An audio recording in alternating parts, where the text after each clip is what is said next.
Hey guys. Alright, so we're here for the vote. We're at NHTI with the governor, hoping that we get no's on this 27 million.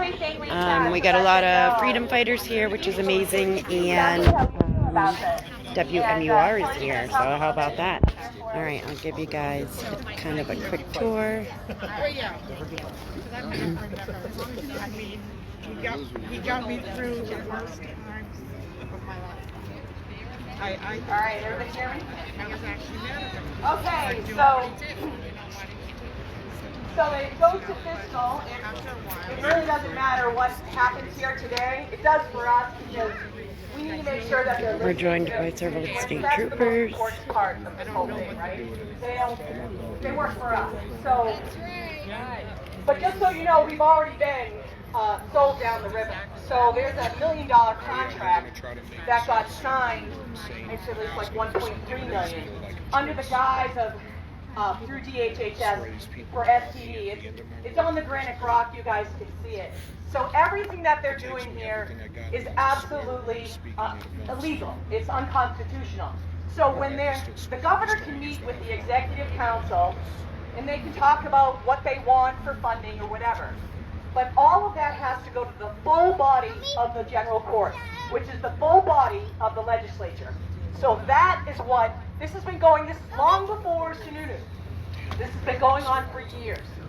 So before the 22nd, we are filing a lawsuit. My name's going to be on it, along with a couple other people, and we are going to stop this. It's lockstep, but we live in a lawless state. So, you know, we can't necessarily trust the courts, but it's everything that they're doing is illegal. So we need to stop it, and that's how we're going to try to stop it. So they can't do this anymore, and we're going to see how we can go back to what they've already done. I mean, there's been 18 months of this money that's been coming into the state, and Sununu's been signing the checks and basically taking this in. As you know, early on, the Democrats tried to stop him, to say that he couldn't unilaterally take money in, this COVID money, without having oversight. And our oversight is the 400 reps. And that's the issue, is that there has been no oversight. That lawsuit didn't go anywhere. I actually think it was just a ploy from the Democrats to act like they were doing something. So now the people are going to do something. So all of this will be supported. I've been blasted out everywhere when we file. So let's hope they do the right thing today. But there's a lot of other things that they haven't done. So pray, and pray that the courts, we get some justice here, and then we can shut it down once and for all.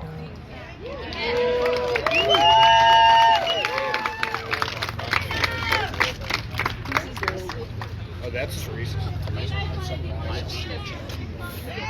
I'm not. Who's damn house? There's WMUR right there. It's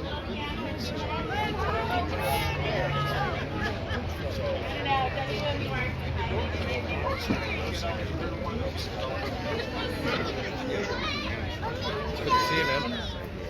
Oh, yeah, you like that? Yeah, that's what I said. It's so funny. I'm like, oh, you like that? I say that to all We're down in Sexton. I saw him coming in. We're down in Sexton. It's early, too, which is good. For lunch. Oh, he's over there, that guy? It's in the background. Adam Sexton. Yep. Adam Sexton, we are not anti-vaxxers. We want bodily autonomy. We are anti-mandate people. That's the whole thing. We are tired of the fake news, and why don't you actually record it correctly today, okay?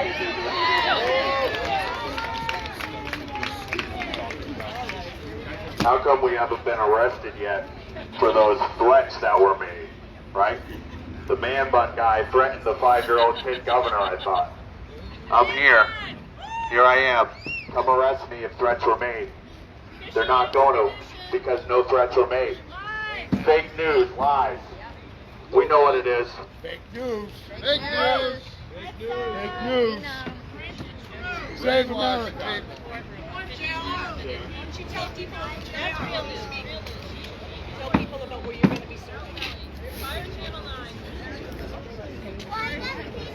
you doing, brother?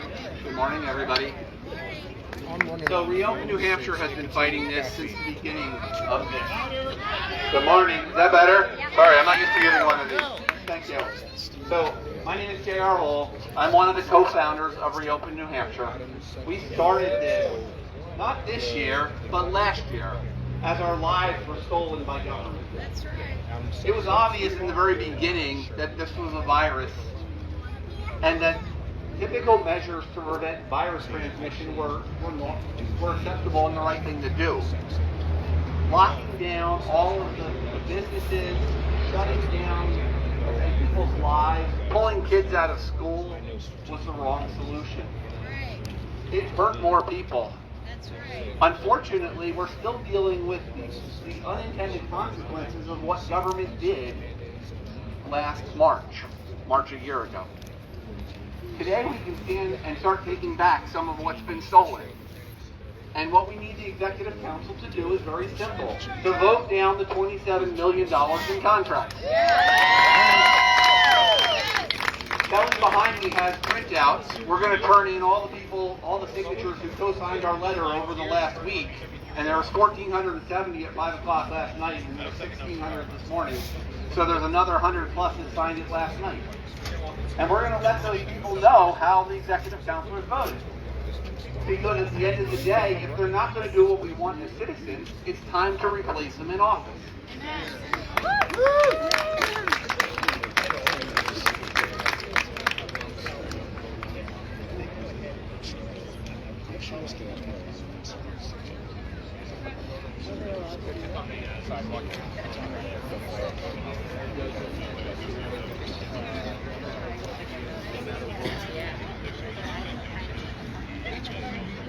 All right, so just to kind of recap, we're just being told that they're only going to allow 100 and I believe it is 73 of these patriots, these Americans, these New Hampshire residents into the facility, yet again violating law.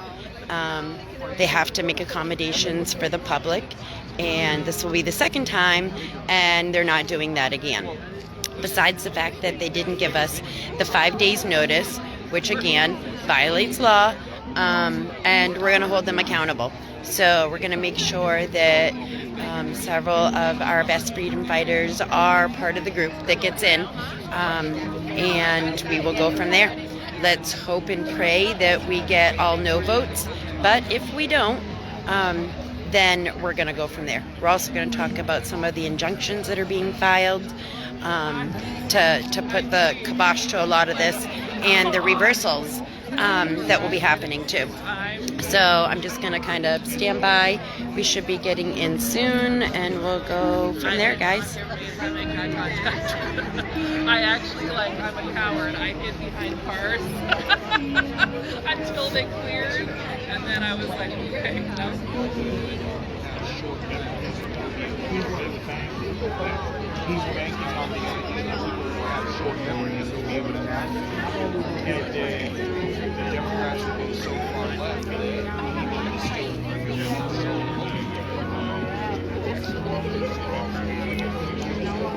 We do not consent.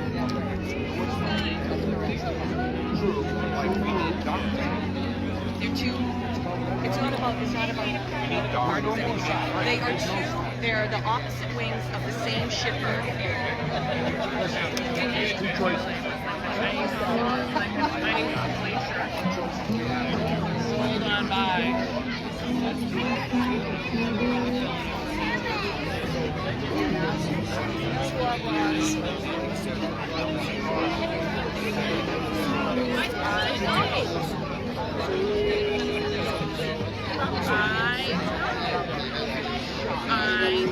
And that's, I've distanced myself from them because I'm so disappointed. And they said she would really kind of.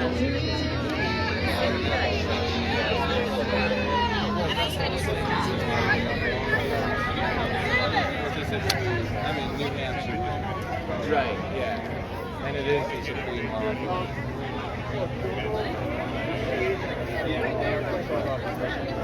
And I also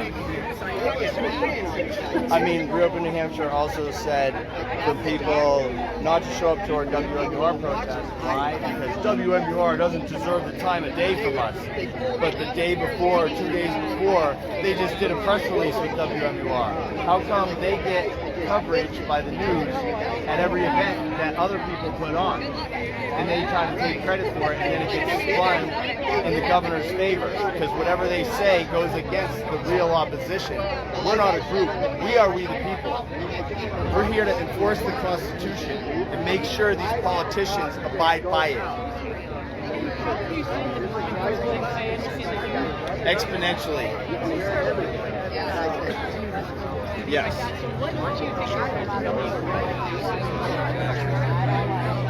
The vaccine database, this money as well is going to go to the tracking and tracing, enforcing vaccine passports, locking people out of society like they're doing in New York.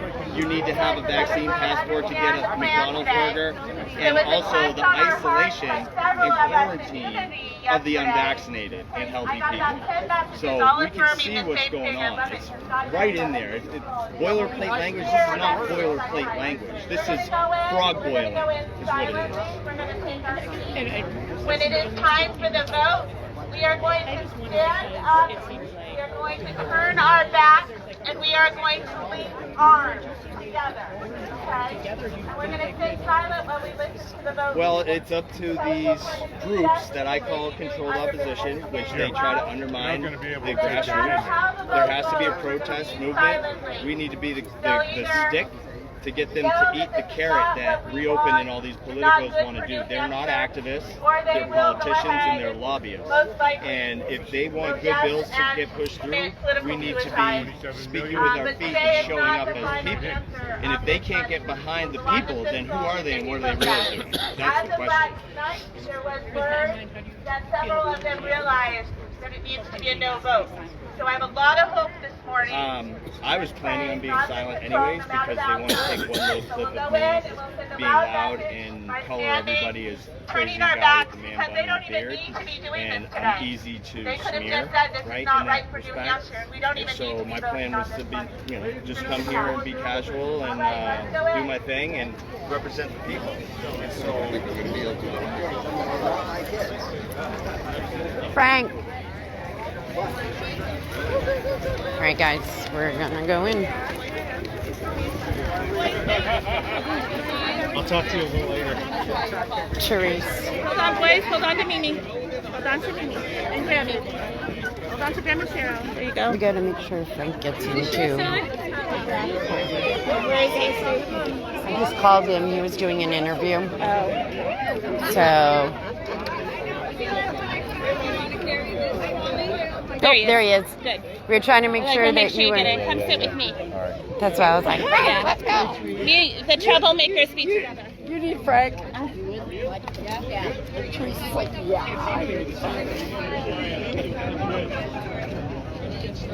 It's funny, my other blowhone's battery's died, so it's funny that they brought me one. Hey, how are you? It's okay. So far, so good. Just me behind you. If you want, just let me know when we start. Hi. How are you? Good morning. Sorry, honey, I didn't mean to run you over. How are you? Good morning. Could you do me one favor? Favors, what? If we exceed the 170, can you do a head count of how many over we were? I won't be able to do that for you. Okay.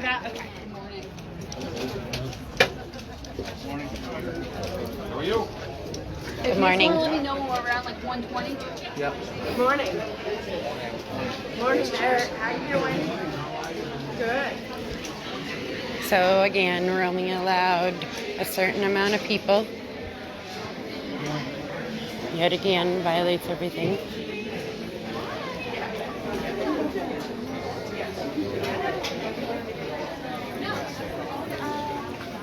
Just take a row. Oh, you want to go closer to the window?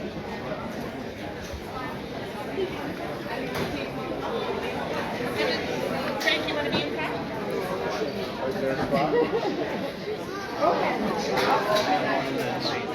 I say I can. No, come sit with us. Here we go. We got enough room here. Do we? Are you sure? No, we don't. Oh, well, That's fine. okay. I'll go in the back. You sure? Yeah, you go ahead. Sit with Therese. Hi. Sit with us. We're good. I'm right behind you. I got your back.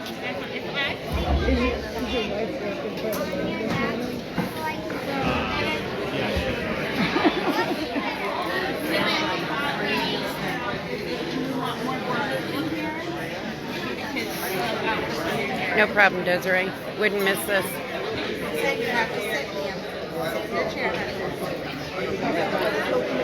So from my understanding, what we're going to do is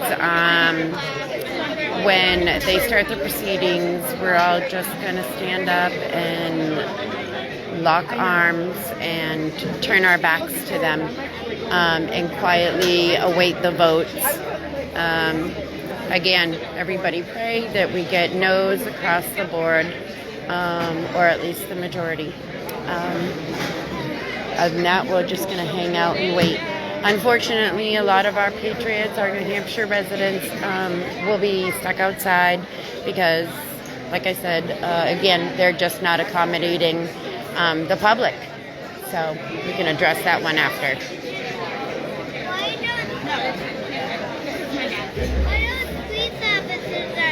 They're keeping everybody safe.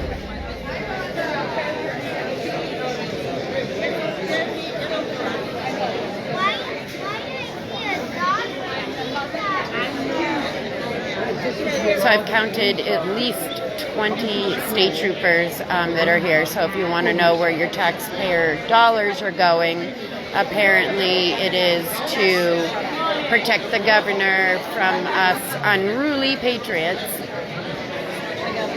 Oh, and by the way, when I was driving here this morning, it took me 4 stops before I finally found a restroom. The state rest area on 93 by exit 22. It's only open a couple of days a week, so I hope everybody's getting their refunds from their taxpayer dollars, because on Tuesdays and Wednesdays you can't use the restroom. And then, of course, all of the private businesses who are no longer allowing public restrooms. So, yeah, don't drink a lot of coffee before you leave home, I guess.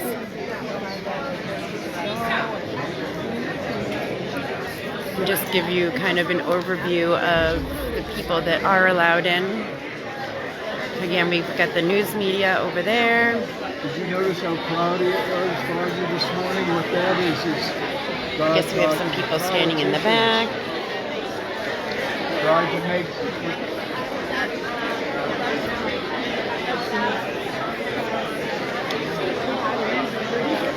All right, so that's what we're looking at. That's what's been allowed in. I have Therese and the boys in front of me, Frank in front of me. We'll see what happens, guys. Anybody know what time it is? I can't see when I go live.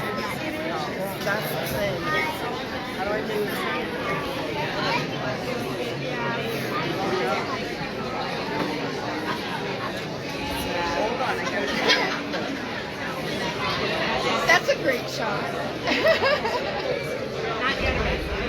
Thanks, Therese. Anything with Frank in it, I'm all about it. I was just going to say she's a photo bomber. I was thinking about it, but I didn't want to have like fingers or like gestures behind you, because it was a good picture. Thanks, Desiree. All right, so it's supposed to start at 10 o'clock, so we got about 20 minutes. We've got Derek over there in the white shirt. If anybody doesn't know, Derek started another corner down in Manchester, the corner we were standing on when we were outside of WMUR. He's there every single day of the week. I believe it's 4 to 7. If anybody wants to stand with him, he definitely needs support. We all know how it feels to be the only person standing on a corner. So get out there, make sure that our patriots aren't standing alone.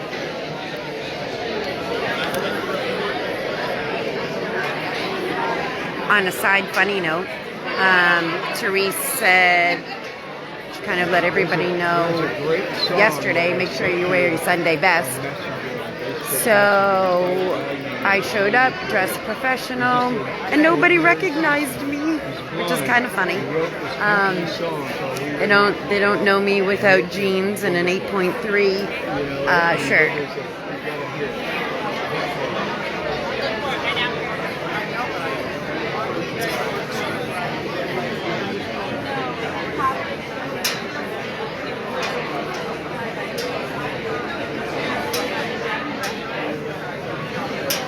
I think that variant's already here. It's not the final one.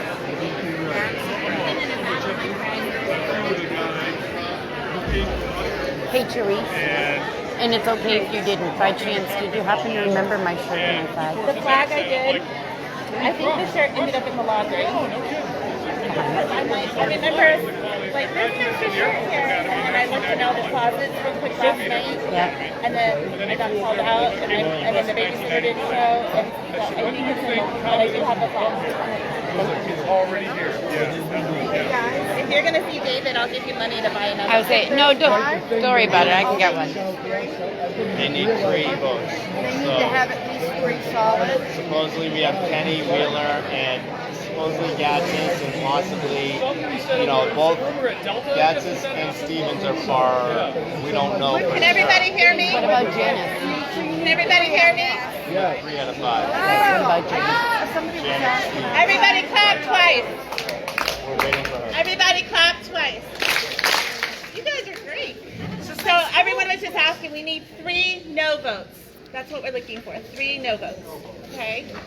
How many votes are there? There's How many 5. voters? There's 5 up 5 people voting. We're looking for 3 no's. Okay? That's all. Okay. Yes, you want? Thank you. Somebody asked me outside. I think it's the majority. They could just say, we're not going to vote on this. And which would be great. 100%.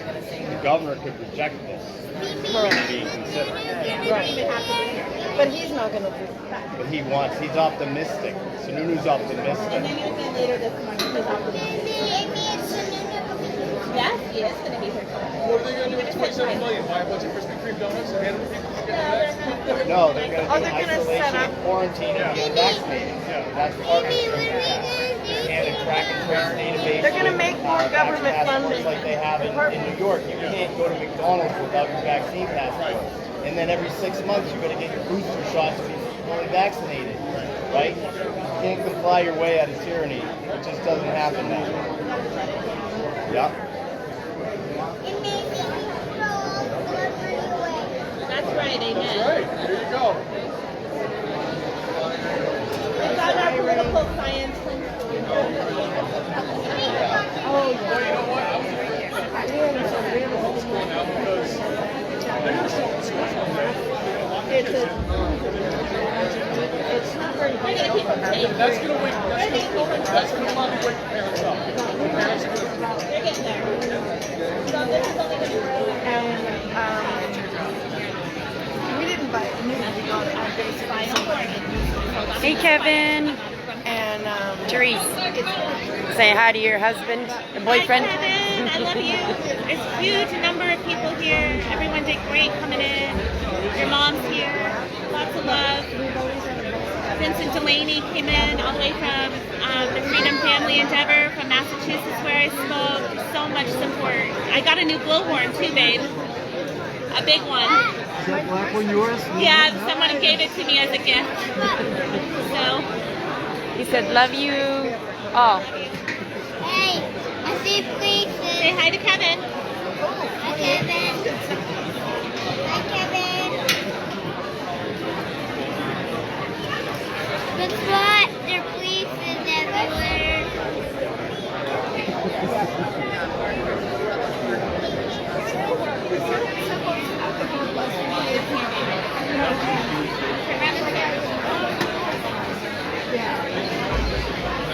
She's also saying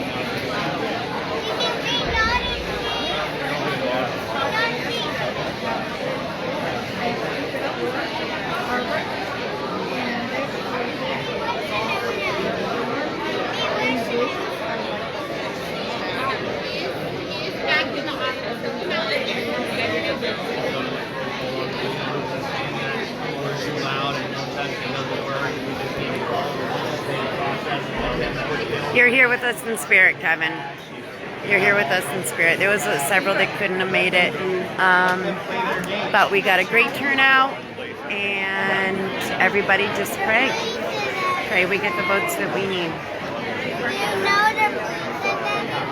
Very important phrase in the Declaration of Independence. Try to get the people behind me. Consent of the government. We are first in the nation. Yeah. A couple places. Water, like water. Did you see the places So guys, one of the things that I noticed when I was outside, and we'll have to see what happens, WMUR, like I said, was out there. They were filming. I know they filmed Therese, Pledge of Allegiance. And then Frank got up and talked, and I noticed the camera guy kind of just picked, huh? Am I talking to Kevin? Kevin's on here. You want to say something? You can't see him, honey. See, it's just a picture of the people. But he said, love you all.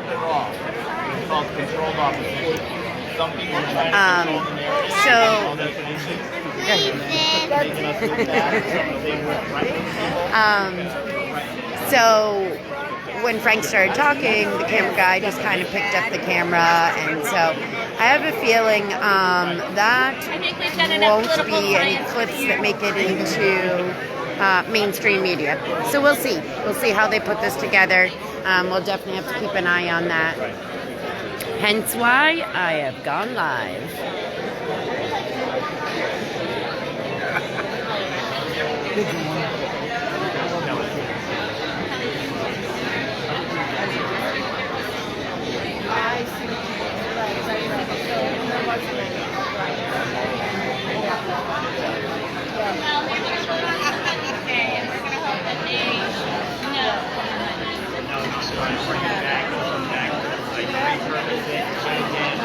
Sorry guys, for some reason the comments aren't like keeping up with the video, so I might be missing some of them.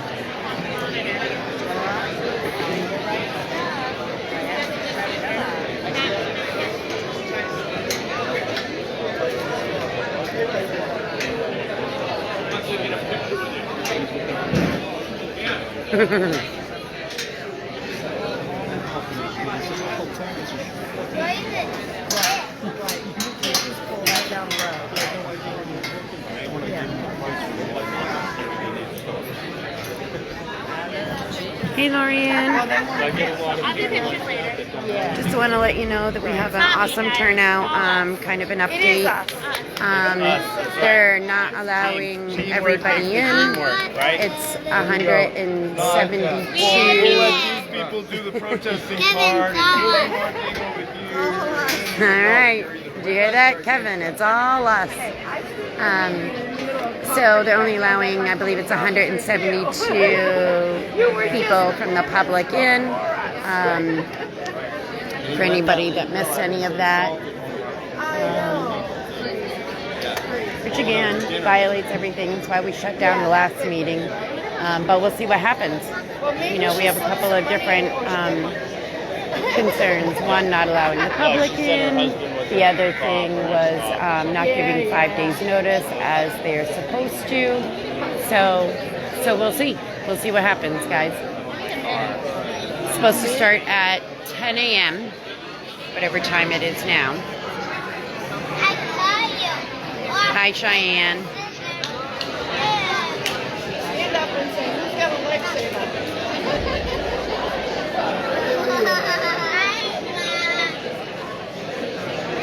Like I said, last I counted, there was about 20 state troopers all here.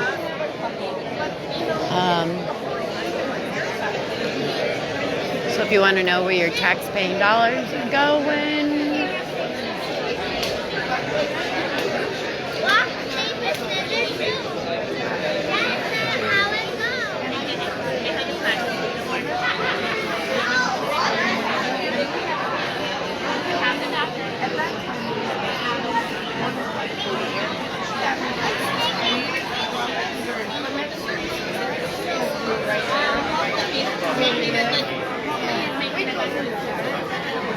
boys want to know what's taking Sununu so long. We're like, okay, you know, like it was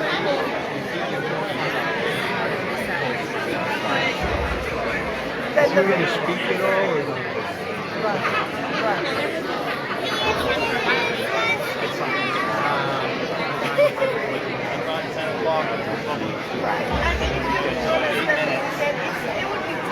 Thanks, Desiree.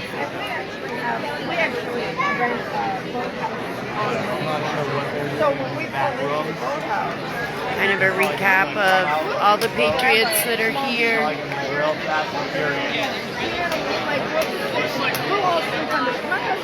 And if it wasn't for Lorianne, I wouldn't have been able to be here today. So thank you so, so much. I appreciate it immensely. I wanted to ask you, do you mind coming Saturday night? We are having Moving on, next issue. Yep. kind of a fundraiser for You keep doing that shit to us. Enable Enemies Merrimack. Can I put that on the text brigade? Do you mind? Really wished I had brought my coffee in, though. I can tell you The that. other thing that I wanted to ask you is I have it on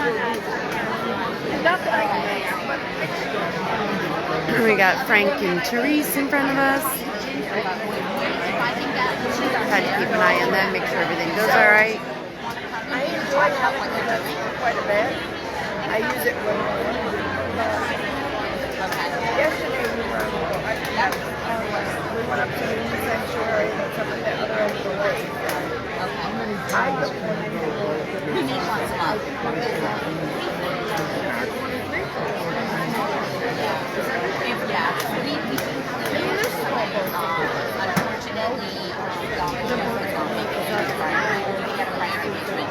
but we're doing like no more than 10 minutes. Well, I mean, we used to go down and like take the boat and we'd go down around the house and go down around the board where the stuff was. But I get it. And then we I get it. If anybody that's on, you guys can kind of keep an eye on anything that's going on with WMUR. I don't know if they plan on going live when they're here or not. But if you guys can kind of keep tabs on that while I am here and filming live, that would be awesome. Just in case.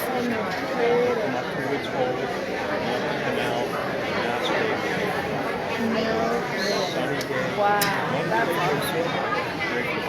Right. Yep. Straight up. Yep. A friend that launched it. And make sure to share this video, guys, please. Share, share, share.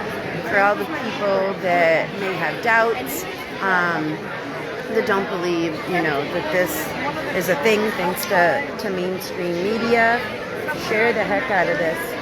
Let's make sure that that people see what's actually going on. I went up there and I remember like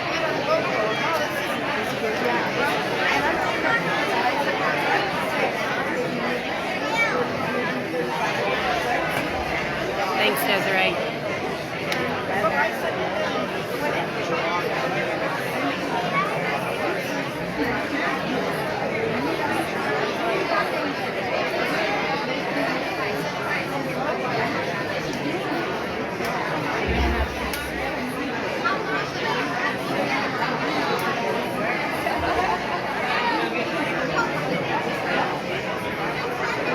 Hey, Frank, anything to say to the people? Let's hope they do the right thing. amen. Vote no. Vote Right. no. It's not going to end well. They vote yes. Take it how you take it. Amen. Amen.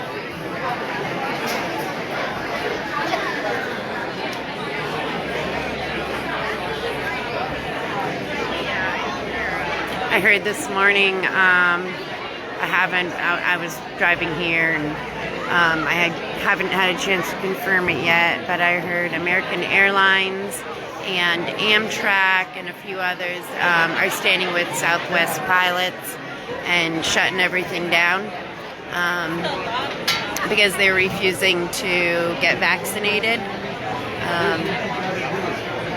So that's amazing.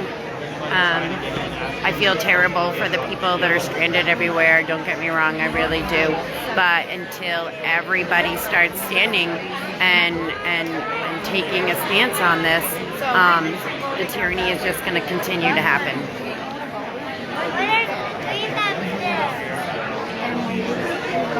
All right, we should be getting close to time. It should be starting any minute. Like I said, I'll stand up and do another kind of round table. Lots of patriots here. Lots and lots and lots of patriots here. And to the best of my understanding, because again, they couldn't accommodate everybody, we have a bunch of patriots outside. So. Hey everyone, just real quick, this will be the first and the only time that I use my blowhorn. Let's all say hi to Dick Tracy. He's the criminal investigator for the New Hampshire Department of Justice. Thank you! His name's Dick Tracy. That's awesome. He looks like the same. He looks kind of like Dick Tracy. That's a really good job.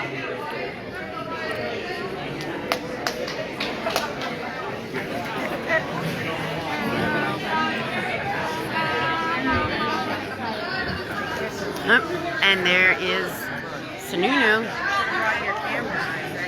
I'm going to try to zoom in, guys.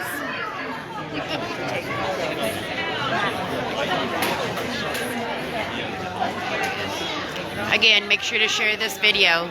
People need to see actually what is happening, not what mainstream media is portraying. We are not unruly. We are not. We are Americans. We want our rights back. And this bill here will literally affect every person in the state of New Hampshire.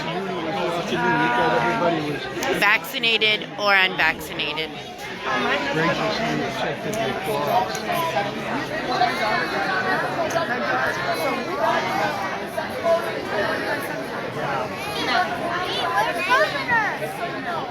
Thank you. I'm going to stay live the whole time, guys.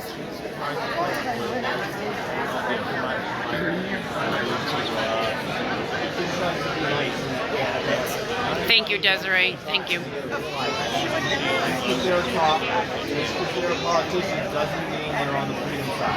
I'm very thankful. No right.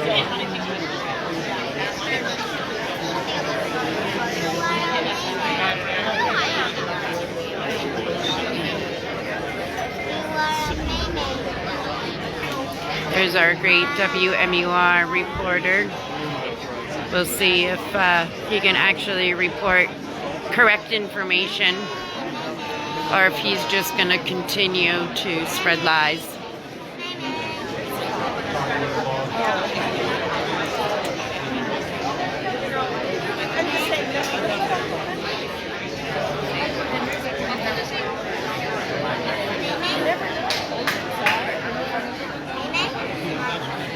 One of our famous signs.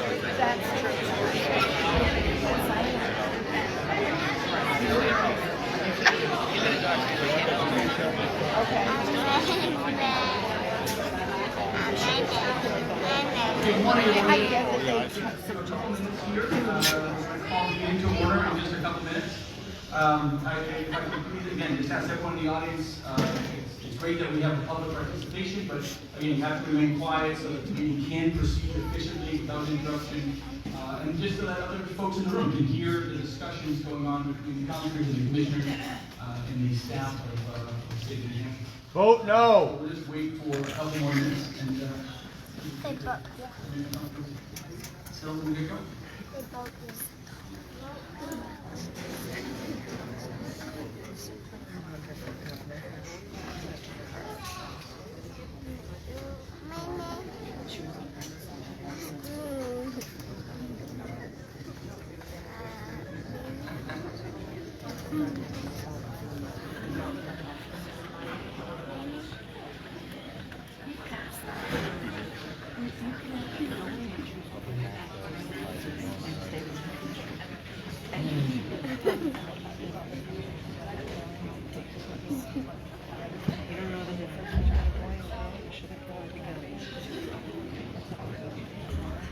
Absolutely, Kevin.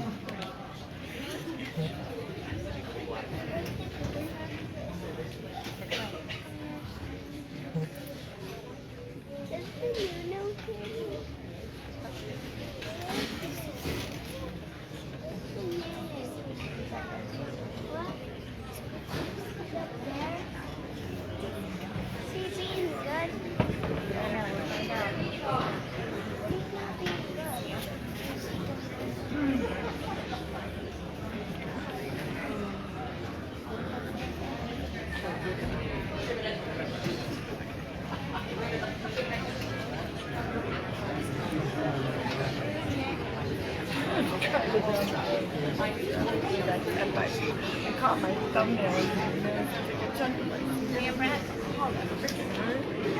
and now every time I go to touch my nose, I get Everyday, hard-working people here.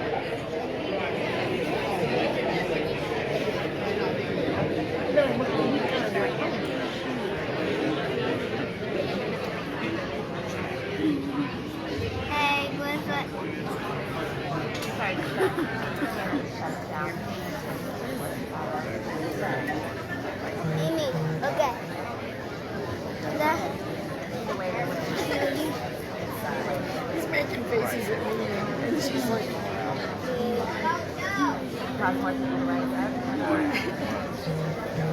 either way,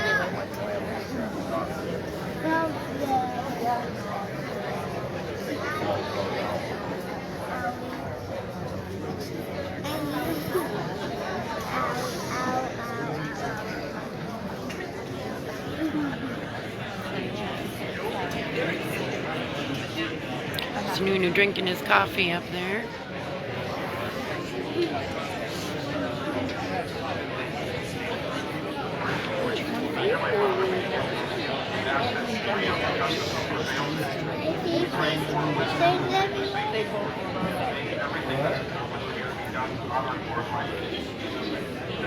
Amen. Amen. Okay, folks, I think we're going to get the meeting started. Again, I would just ask for folks to settle down a little bit so we can proceed. Obviously, we want to welcome everyone to the October 13th, 2021 Governor and Executive Council meeting. Before we start, for those of you who haven't already, of course, you can keep your phones on, but we do ask them at least to be silent so there isn't interruptions into the meeting. And if we could all please rise, we have prayer and let's begin us off. Join me in prayer. Heavenly Father, we thank you today for today's blessing and ask you to watch over all of us gathered here as we conduct the business of the state and pray for your guidance and wisdom throughout today's meeting. Amen. Amen. Of the United States of America, and to the republic for which it stands, one nation, under God, indivisible, with liberty and justice for all. Again, that kind of disruption is not going to be tolerated. It was the Pledge of Allegiance. Again, The Pledge of Allegiance. It's America. Now it's disruption. You're not supposed to be doing this disruption now. You can't proceed. Now we have one ceremonial item to conduct today, the swearing in of our new state representative, Captain Longo of Bedford. Is Captain here? Good morning. Come on up, Captain. Congratulations.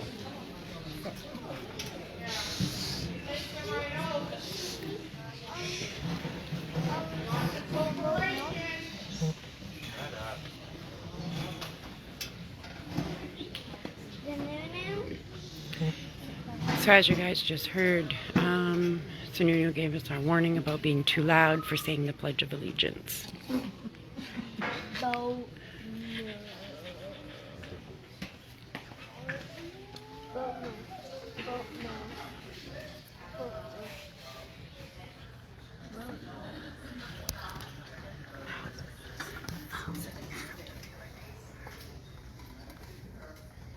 have 1 star.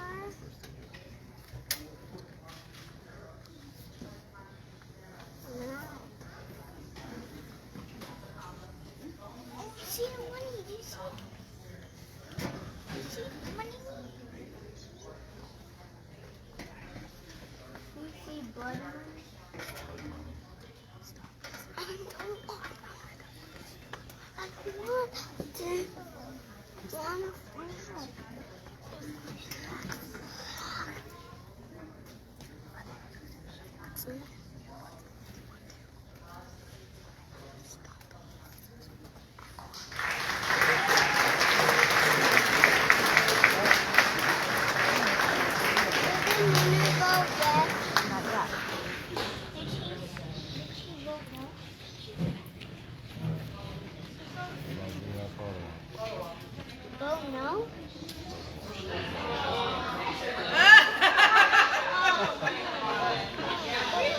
Gotta take that mask off for the picture. Put the mask back on. That makes so much sense. So if COVID is so deadly, we can take it off for the picture, but then we have to quickly put it back on.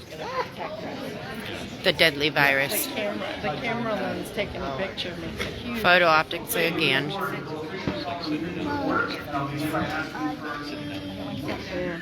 Breakfast meeting minutes from the September 29, 2021 meeting. I'll probably push the boat to the end. Those breakfast meeting minutes. Okay, seeing none, all in favor of those meeting minutes, please signify by saying aye. Any opposed? The minutes are approved. Yes.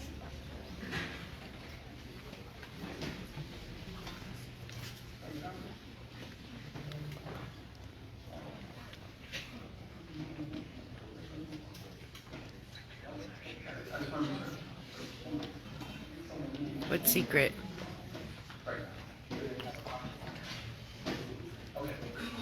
So we also have, I believe there's also a copy of the regular meeting minutes, not from September 29th, minutes, but the actual September 15th meeting. Hopefully that was provided to you.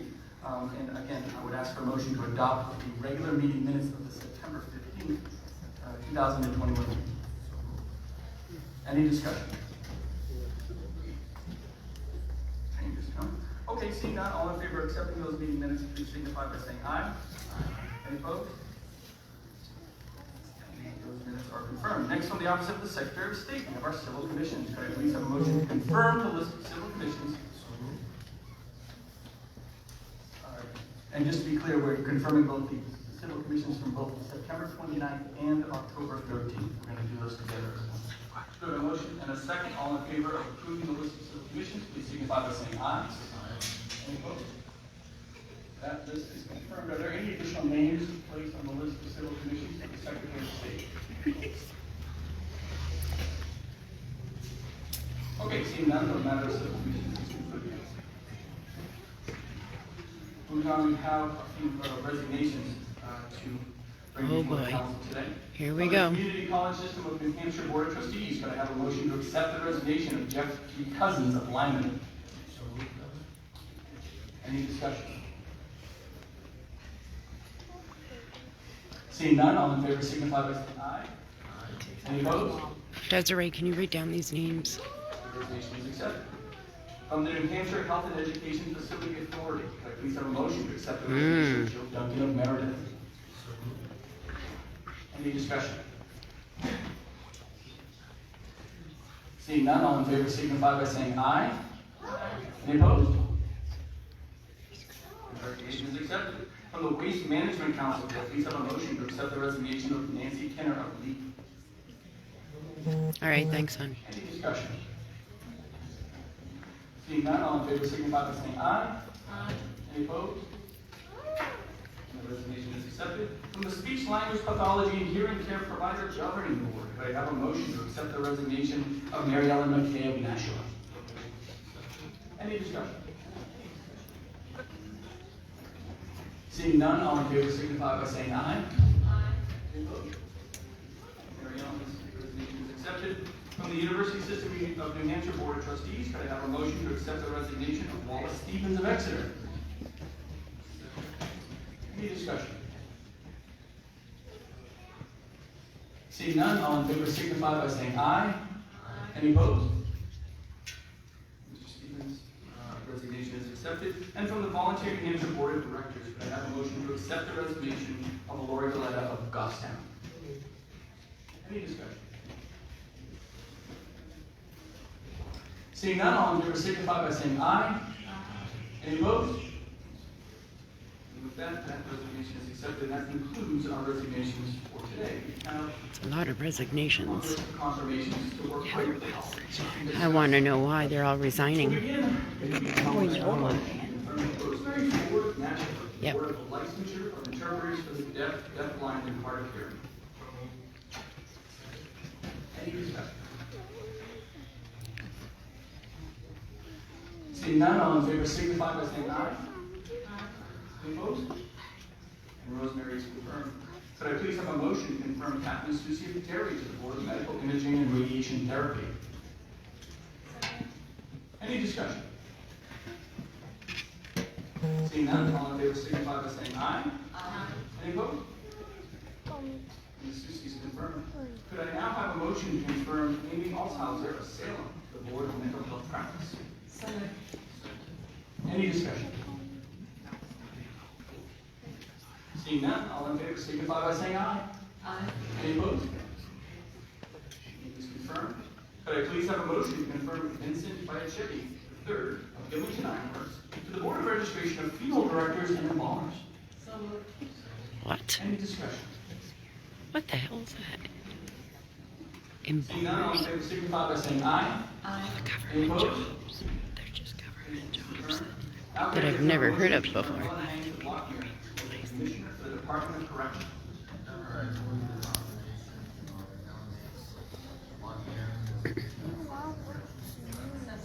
Any discussion?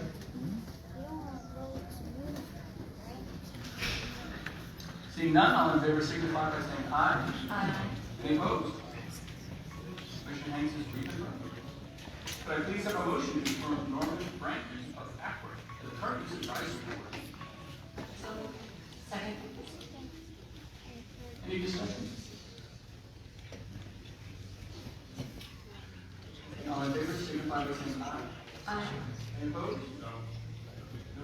No votes. So enactment is confirmed. Could I please have a motion to confirm Jonathan Hanson Bowe as the Director of the Division of Administration of the Department of Corrections? Any discussion? No. All in favor signify by saying aye. Any opposed? Confirmed.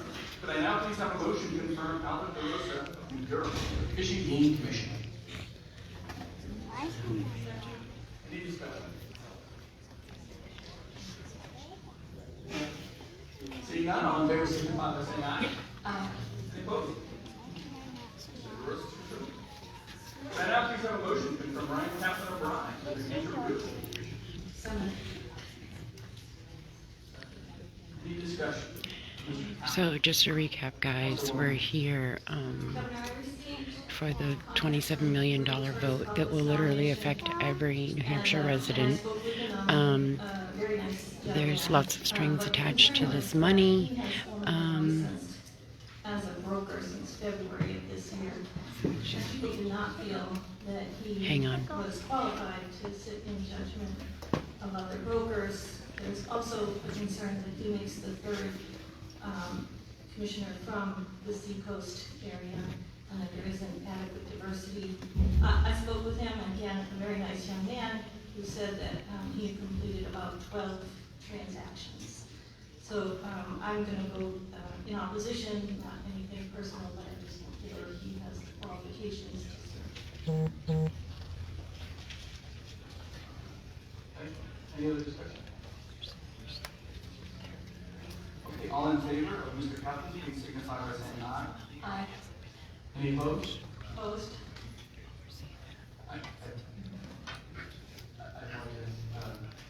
Can we do a quick roll call?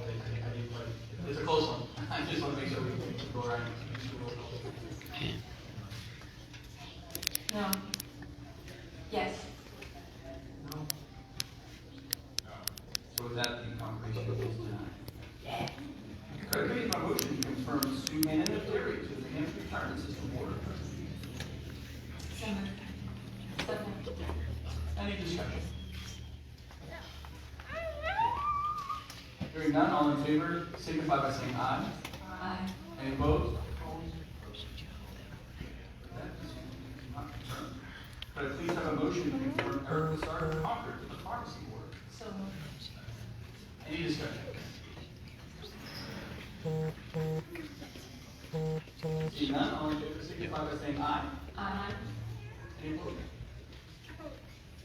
So Lassard is confirmed. Could I now please have a motion to confirm Madeline Minetto of Concord to the Rivers Management Advisory Committee? So moved.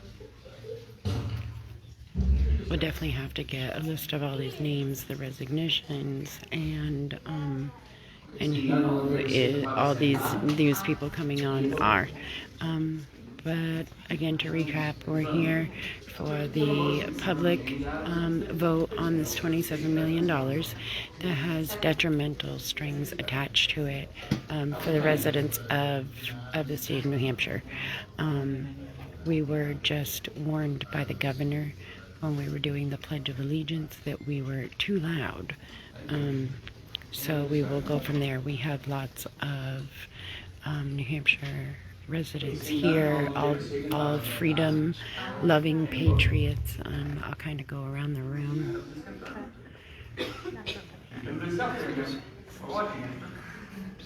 Can I now please have a motion to confirm Jackie Eastwood of Durham, University System of New Hampshire Board of Trustees? So moved. Any discussion? Seeing none, all in favor signify by saying aye. Aye. Any opposed? Got Therese and Frank. Confirmed with the Board of Trustees. That concludes our confirmation for today. I do have we did have a meeting last week. I have a pretty long list of nominations, if you'll bear with me, into the record for consideration for the next couple weeks. Thanks, Desiree. For the Board of Acupuncture Licensing Therapy, I nominate Diane Chase of Nashua.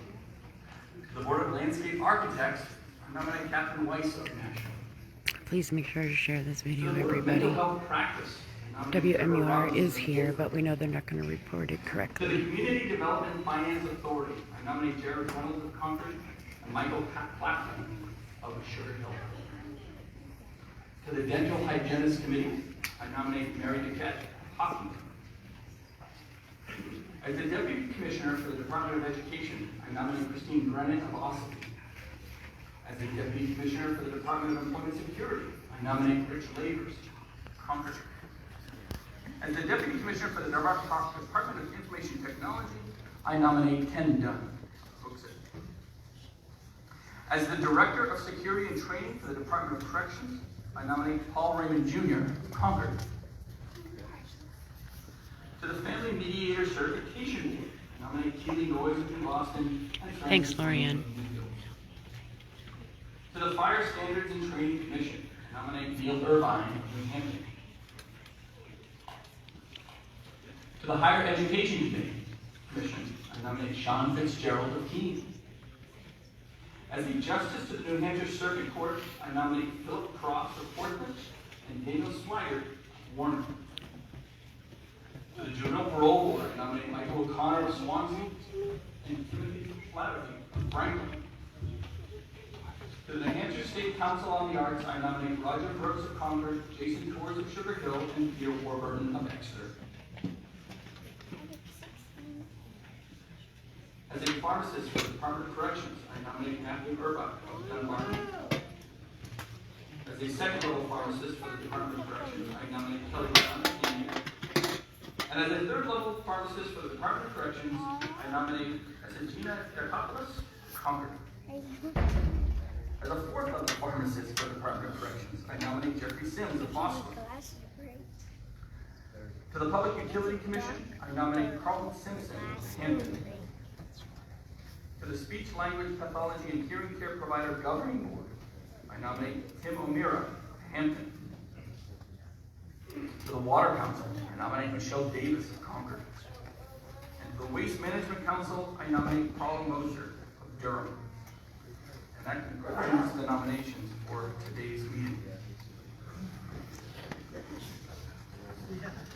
Moving on, we have our consent calendar. I'll begin by asking for a motion to adopt the consent calendar.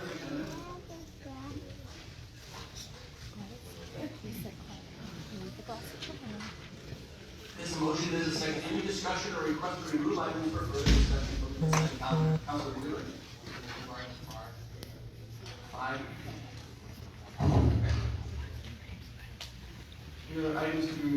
further discussion? Can we remove item 5A? 5A. Any other? Give everyone a moment.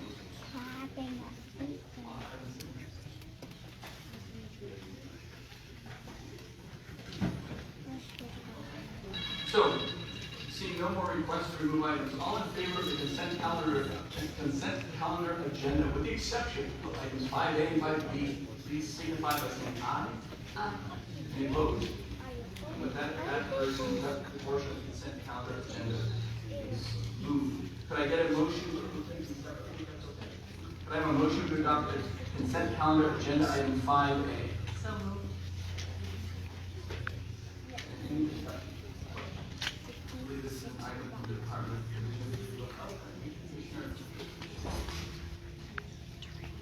Good morning, Your Worship and Commissioner. Commissioner. My question is, it looks like we've really made no progress on this since we approved this contract. It's obviously a very important service to implementing the suicide prevention line. So I'm just asking for an update on where we are in getting this implemented. I'll let Council Fox speak to that. So, good morning, Governor and members of the council. I'm Katya Fox. I'm the Director of Division for Behavioral Health. In response to the question about this particular contract, we've made significant progress. There have been a number of efforts to bring together all the relevant parties that need to be involved in the implementation of non-engagement. We are asking for more time, same dollars, to continue that work.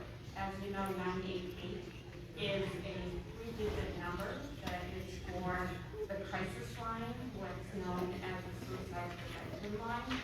And that is transitioned to a nationwide number. So we have Hudson as our only provider right now, so another one coming soon, that answers that national number, which is the national number.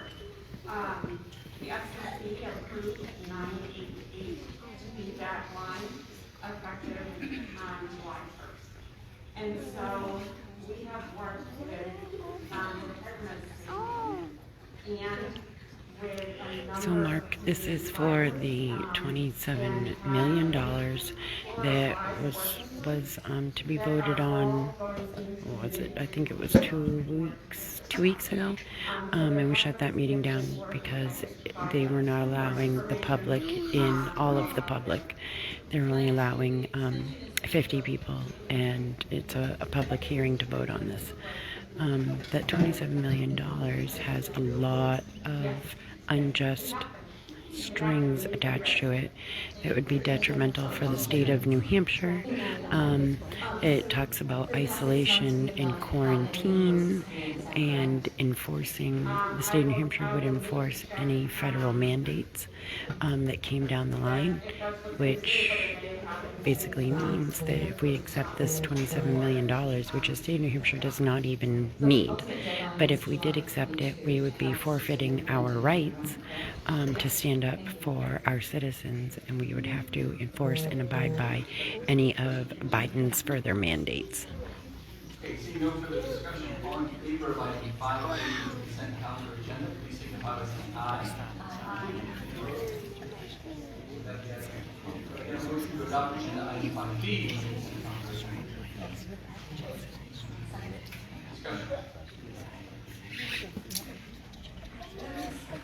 States, there is no additional cost as a result of this amendment, yet there are 2 change orders for $300,000 for implementation of this HT. Can you explain that? Yes, good morning, Governor and Council. Bill Cass, Superintendent for the DOT. Basically, the restructuring of the contract, we were told to talk about restructuring, so there's no net increase in the bottom line of the contract. So part of this restructuring was due some delays to the project. We had previously intended to have this project, the Dover Rochester full project. There was a contract for later on in the agenda for that. We were originally supposed to have it out a couple of years ago. So So the contract had maintenance costs associated with that. That maintenance had been deferred since the project was delayed by a couple of years. So restructuring the contract and redoing it to account for the implementation of ADT versus ORT, we're able to balance out the cost of it, net increase. Paragraph 3 of the second page, it states, in addition to the authorization of ADT implementation, the department requests approval of 2 change orders totaling $321,000. Is that going to come through separately? No, that is included in this contract amendment. Okay. So the original contract, so we're just trying to be transparent. The original contract did not have that that task order in it. But with the, like I said, with the savings and the restructuring, we were able to accommodate this task order within the contract. So for transparency, it is an added work item to the original contract, but as I said, it's going to absorb within the bottom line contract total. Thank you. Further discussion on Councilwood? How much input was given to eliminating the cash lane? This is the design for this one, but there's another item to construct. Zero cash lanes, eliminating the cash lane. So how many people are on each pass now? How many people are paying cash as a percentage? I'm getting more specific. I'm speaking off the top of my head. System-wide, it's around 75% easy pass, 25%. I think on the Seacoast, it's maybe I can check specifically those lower easy pass. But as far as public input,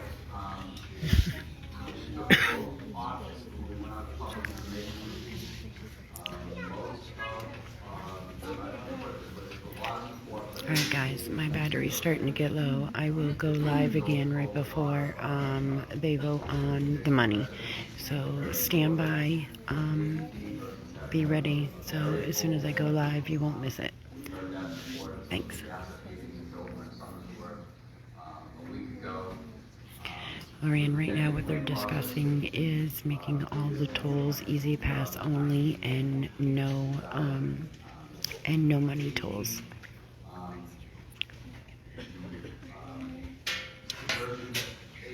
Do you guys want me to stay on?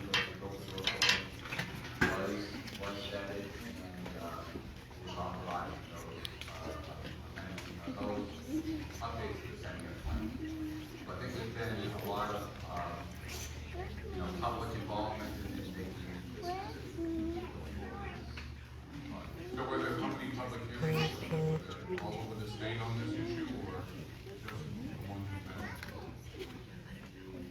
Well, the asset hearings that we had in 2018, 2020, were all over the state. Primarily, House of Public Works. Alright, Sage, I'll stay on.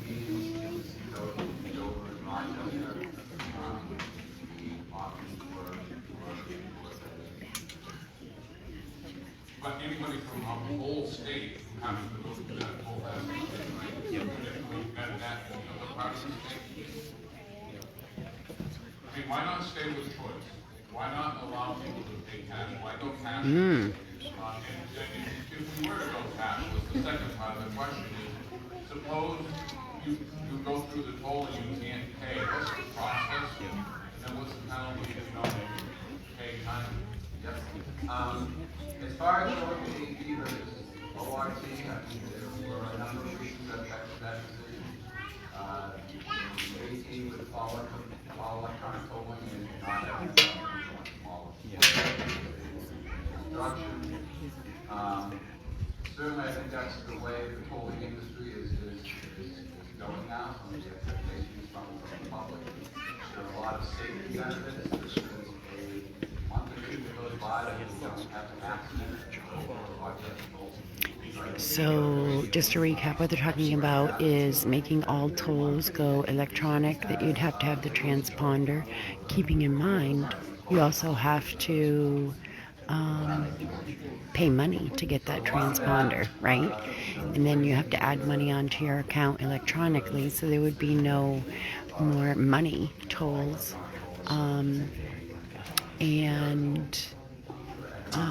A lot of questions are being raised about people have a right to choose on whether, you know, they go electronic. If they don't, the gentleman here at the podium who is talking about it is basically saying it's a safety hazard.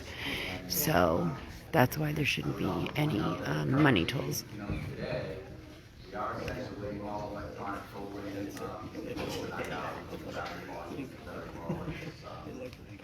Not really economically efficient to staff and manage those local efforts. So since COVID now permanently, we have essentially been AET, and even now it's from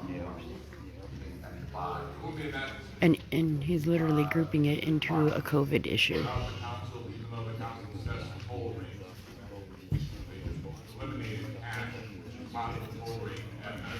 Well, we needed to part of kind of business decision looking at the economic efficiency of staff payments, both flat overnight hours, or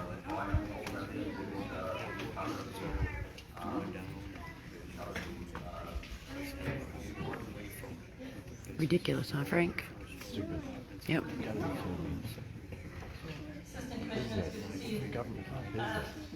In addition to the economic benefits of cost savings, in addition to the keep in mind, you also have to pay for a transponder before you can even put money onto the account to use your toll. does electronic tolling also relieve congestion on our highways? And then they spun it around to say that it was because of COVID.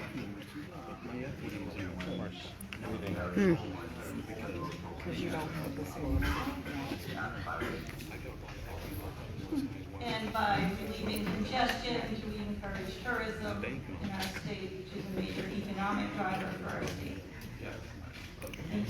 Hey guys, when you're waiting for a vote, this is what you do.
Careful, guys.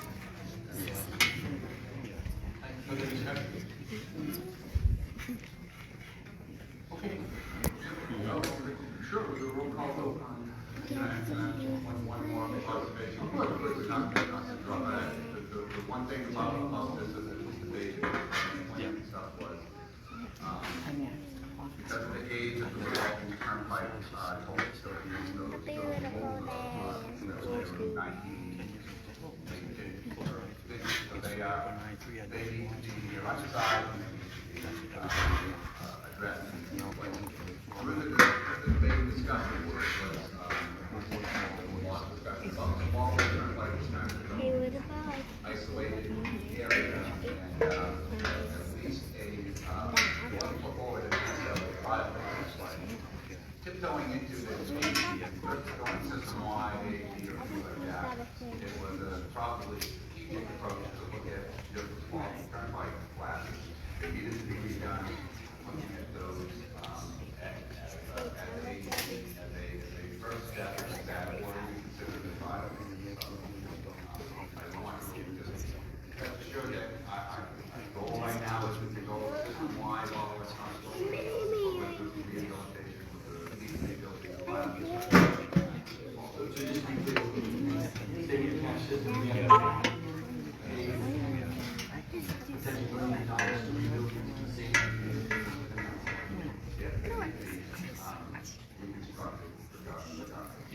And I apologize, I don't know if you mentioned, so if you keep track of the number of accidents, I know there's a number of accidents there. Yes.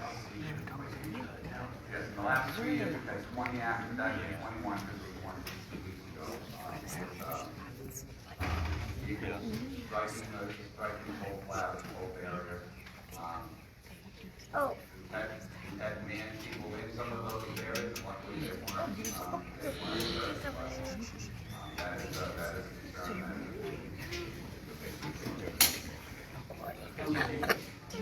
Mr. Council, we have a full process at our recent ambassador meeting at home. There's a lot of discussion about barriers, sound walls for my residents in Portsmouth. A lot of it focuses on air quality, adverse air quality impacting an elementary school along the highway, which is actually 2 schools. Do you think if we went completely ADT that would mitigate a lot of those issues and concerns? It would certainly be a benefit. And I think that was a big part of the rationale for the support from Dover, Rochester, some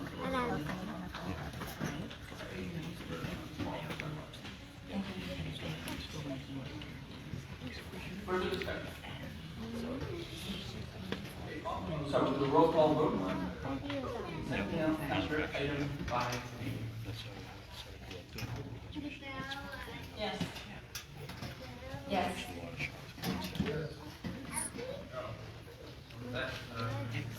Consent calendar.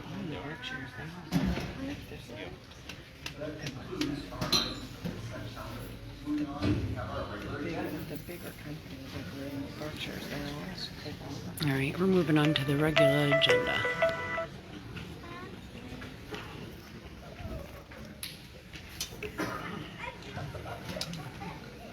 Okay, so moving on to our regular agenda, I begin by asking the motion to adopt agenda items 6 through 12C from the Department of Health and Human Services from the Office of the Commissioner. Please note that item 12 is not needed. So moved. Any discussion on these items?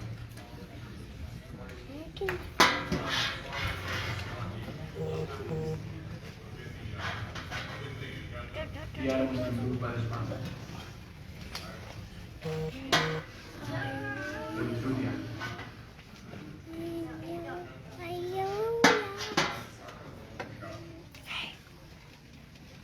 Governor 12, the top request to remove an item.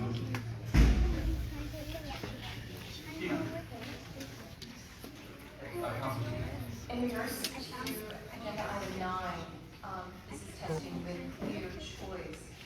My question is, we're not accepting private insurance to offset the cost.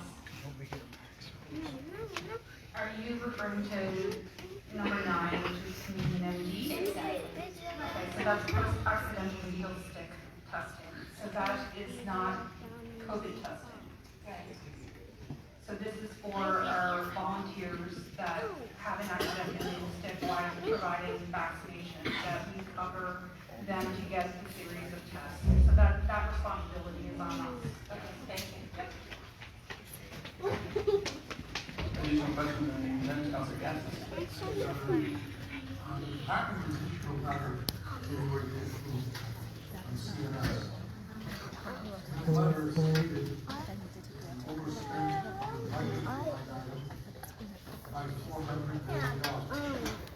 Overspent by $400 million. That was said we're back 110 million. We sent them the money, or what do we have? Why do I think everybody notified about We're still in process with the federal government, so this relates back to the district waiver that was signed in 2016. At that time, there was a budget neutrality factor, and between 2016 and 2020, we had two issues within our state, the opioid crisis and COVID. So what we're talking to CMS about is about readjusting the budget neutrality factor, the original design of the waiver. That's still ongoing, and it has been ongoing for a year. But I'm going to let Attorney John Miller. Thank you, Commissioner. For the record, John Miller, Attorney General. Counselor, when we got this letter, this is the AG. I'll start by saying we don't agree with exclusions. We've had discussions with CMS, who has agreed to take another look at this and continue discussions on this issue. This letter is sort of an odd thing for CMS to issue because they've noticed near the end of it. CMS is not staying here, they've actually issued a disallowance. This letter kind of summarizes their conclusions, asks whether we would voluntarily repay the money, and says if we don't, they might issue a disallowance. We've since had discussions with CMS. They're not issuing a disallowance at this time. These discussions are ongoing. So we're hopeful we can resolve this. If we don't resolve this, given that we disagree with the conclusions and we feel strongly that we rightly disagree with them, for now, the discussion is going on. And I'm going to add my concerns here. This budget neutrality agreement essentially was created long before I got here, long before Commissioner Shibanek got here back in the previous administration. To be very clear about the state, our office, the Commissioner's office, our actuary all disagree with the federal government's potential conclusion here. Which is why, again, we're more than willing to litigate it. We feel like we have the data and the formula and all the pieces, if you will, on our side, that the conclusion that we overspent all this money is absolutely not true. So that's why it hasn't been brought forward, because we're still doing our best to resolve it. But again, they're bringing something up that didn't even happen with this administration, was literally over 5 to 6 years ago. But we have to address it. obviously, there's litigation. Where do we find the money to pay? We'll send you a bill. No, I don't know. I mean, I really One of our children is on our side. Governor says if we overspent and we have to pay back this money, he doesn't know. He has no idea where the money's going to come from. Notified about this? Has the fiscal committee been notified about this matter? So there's a letter. The fiscal committee was not notified from the letters from CMS. Resolved at this point. We've had several meetings with them. We have several more meetings to go with them. So we really don't know where it's going to end. If you could see all the Patriot heads shaking right now. Well, I know this letter dated January 15th. I just pushing back on this issue very quickly. I would think that somebody would notify fiscal that this letter is out. We can certainly share a copy of the letter. How kind of you. Could I just ask Very that nice. the letter be distributed to all the councilors? Sure. This letter should be made public. Yeah.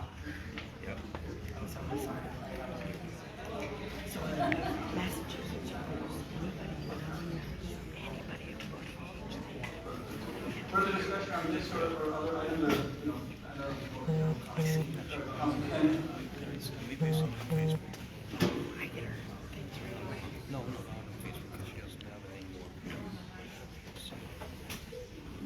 Sorry guys, my arm is breaking Speak to the now. mic, please. It's a public hearing, we should be able to Cannot hear hear. you. Speak into the microphone, sir. Can you hear me now? Yeah. Thank you. So on number 10, this contract is providing additional funding for community integration, naturalization, health, and mental health training in all places. $150,000. We can expect some Afghan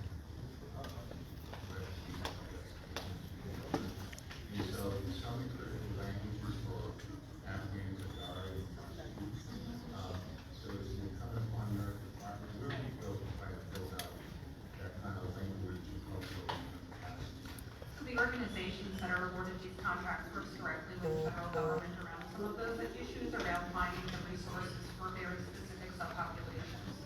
So it really would be part of the refugee resettlement program that they work with the federal government, not so much something that the state is going to work directly with them for. But isn't the state indirectly? Refugee project. Yes, yes, we are aware of the federal.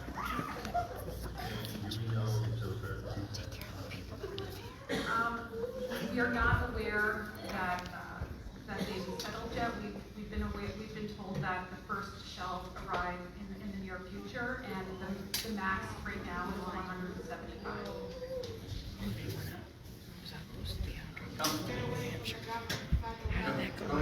Further question on the refugee subject and the Afghans coming to New Hampshire. Are they required to be COVID tested before they get here? And are they So he's asking if the refugees from Afghanistan are required to be tested. Oh, so she's not going to answer them right now. Hi, good morning. Ann Landry, Assistant Commissioner for the Department of Health and Human Services. All of the refugees go through Operation Allies Welcome, which is the federal program around the Afghan evacuees, as well as our regular refugee program, go through medical screening upon coming to the country through the federal government. We do not have anything to do with that. That's part of the federal program. I believe they are being COVID tested as they come. All right, so here it is, people. As far as I have no information about whether they're required to be vaccinated. So we're going to accept all these refugees. Basically what they're saying is it's up to the federal government, and New Hampshire isn't going to do anything. So they are taking away your jobs, taking away your freedoms, but allowing the Afghani people into the state, and they can walk free and clear. They don't have to be worried. All right, so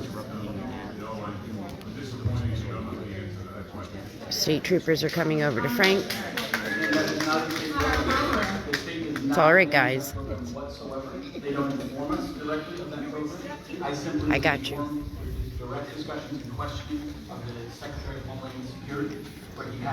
They were threatening Frank that if he doesn't be quiet, that he'll have to be removed by the 10 state troopers that walked over. It's freaking ridiculous.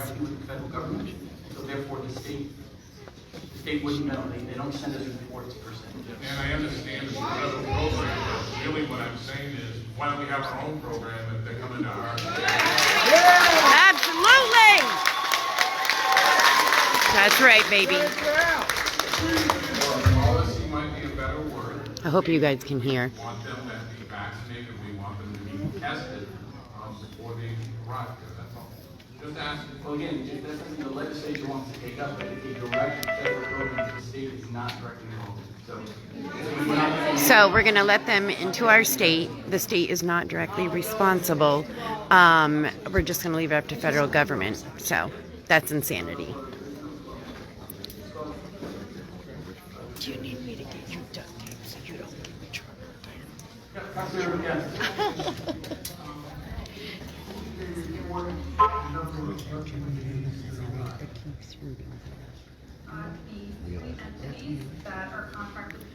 Kevin, that's Wheeler. With them, and they will report to us the number of refugees that we expect to receive in the next. So the federal government is going to tell them how many people that the state of New Hampshire will accept.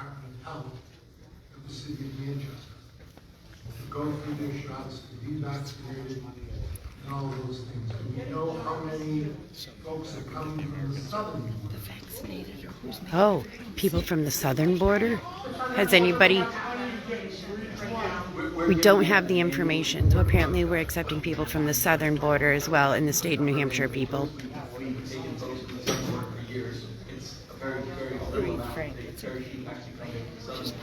I don't think 5 was the last report we got was that we had 5 people in the state. They said, like, I believe, I think that the work they report, that they actually sent their report, we can request. Yeah. It's It's actually available online. But again, it's a direct, we're going to get the direct request. Is it on? There's a public version online, and then we can request a specific report. And we did request one not too long ago. And I don't know that it's specifically the report that we asked for. If you look at the data online over the past decade, we've received anywhere between 5 and 25 individuals on any given year, and up and down the years. Specifically, so, yeah, just starting. We'll receive typically a couple hundred refugees, political refugees. Again, that program's gone on for decades, and it's typically around the same number, maybe 150, 250, depending on, you know, any given year. And I know you on the forefront of that as the mayor. Just a federal government supply them with funds on a monthly basis. Do you know how the contracts work directly with the agencies in terms of how the dollars are dispersed before the individual? We came directly about our regular refugee resettlement program, or any, which is separate from any other immigration from other They follow the borders. same rules as the resettlement. I'm sorry, just to clarify your question, Councilor Bethany, just who follow the same rules? Federal agencies that are supplying with folks here. Our federal Is the employee that you have at the state levels, Ms. Sebring, is she still in charge of that? Yes, Director Barbara Siebert has been here for about 20 years overseeing the program. Can you get her to come in here and tell us what's happening? I'm happy. I work closely with Barbara. I oversee the Office of Health Equity and Supervise, and I work closely with her and I'm happy to answer any questions about our program. I mean, we're happy to have Barbara submit information, but I'm just not sure what question you're answering. Can you send me a copy of the report that is filed with the federal government and all the councils? How about the King's language? Sure. Further discussion on item 6 through 12C. Resign. Seeing none, all in favor of item 6 through 12C, noting that item 12 has been removed, signify by saying aye. Aye. Opposed? And all of those items have been approved. You passed the agenda today. I wanted to thank Commissioner Brown on this welfare farewell towards first of all here around the state of I just wanted to choose in the audience that you know what this one about. I appreciate Commissioner Roundhouse doing this effort using the internship and using the process of state government to be allowed to be able to go through the joint various communities, historical communities to finish this process and to make it a part of her mission statement as we start out with our internships. Thank you. So moving on, I've asked for a motion to adopt agenda item 13 from the Department of Health and Human Services for the Division of Medicaid Services. So moved. Second. Any discussion? Councilor Whitaker. Yeah, Governor, this contract is, our agreement is unusual in that it allows for an unlimited number of renewal options thereafter. And so I wanted to know the justification for that, and should that pass, will any renewals come to the governor and council? This is the intergovernmental transfer with the county government, so I will have Henry come up and speak to that. Yes, Sage. So what they're saying is the federal government is doing it and the state of New Hampshire isn't doing anything. But they're okay with locking down the people of New Hampshire. People losing their jobs, their homes. So I think that's why we expected every year, if we're going to be able to follow the statute, we'll need to come back to you, and we will come back to you. So you will come back. It sounds to me like something we should probably put in the MOP and not have this automatic authorization going forward. But I just wanted to make that comment.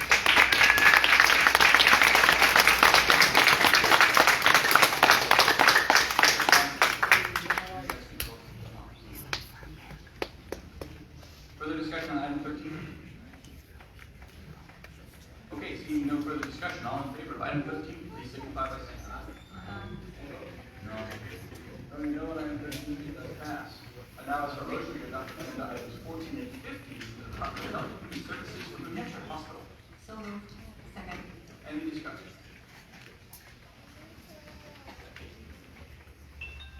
Seeing none, all in favor signify by saying aye. Aye. Any opposed? I guess so, Desiree. Agenda items 16 through 20 from the Department of Health and Human Services from the Division of Economic and Housing Stability. So moved. Any discussion?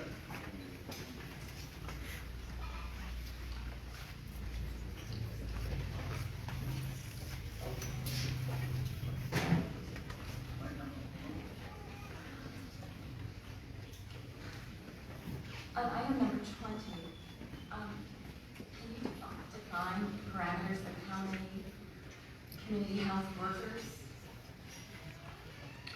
Yes, I know this is not the only contract that has community health workers, but Krista Anello or Hebert will be able to give you the number in this contract specifically.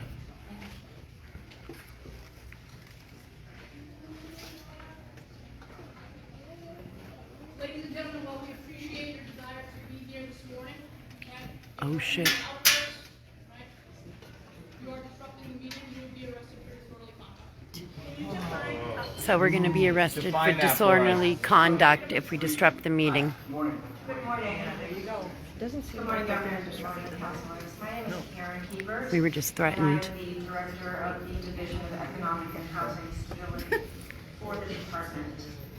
I am trying to look at the information and the answer to that question as to how many additional staff will be. Sorry. Chris Santinello, Associate Commissioner. Karen and I are still kind of transferring duties. There are 15 family resource centers across the state, and so we are working with the New Hampshire Children's Trust to ensure that there's coverage in each of the family resource centers. So about 12 to 15 senior health workers. Guess they're okay with arresting this woman and her baby. They okay with that? Further discussion on any of these items 16 through 20? Friggin' Okay, here we ridiculous. go. All in favor of items 16 through 20, please signify by saying aye. Aye. Any opposed? Moving on. I ask for a motion to adopt items 21 through 27F from the Department of Health and Human Services from the Division of Public Health Services. So moved.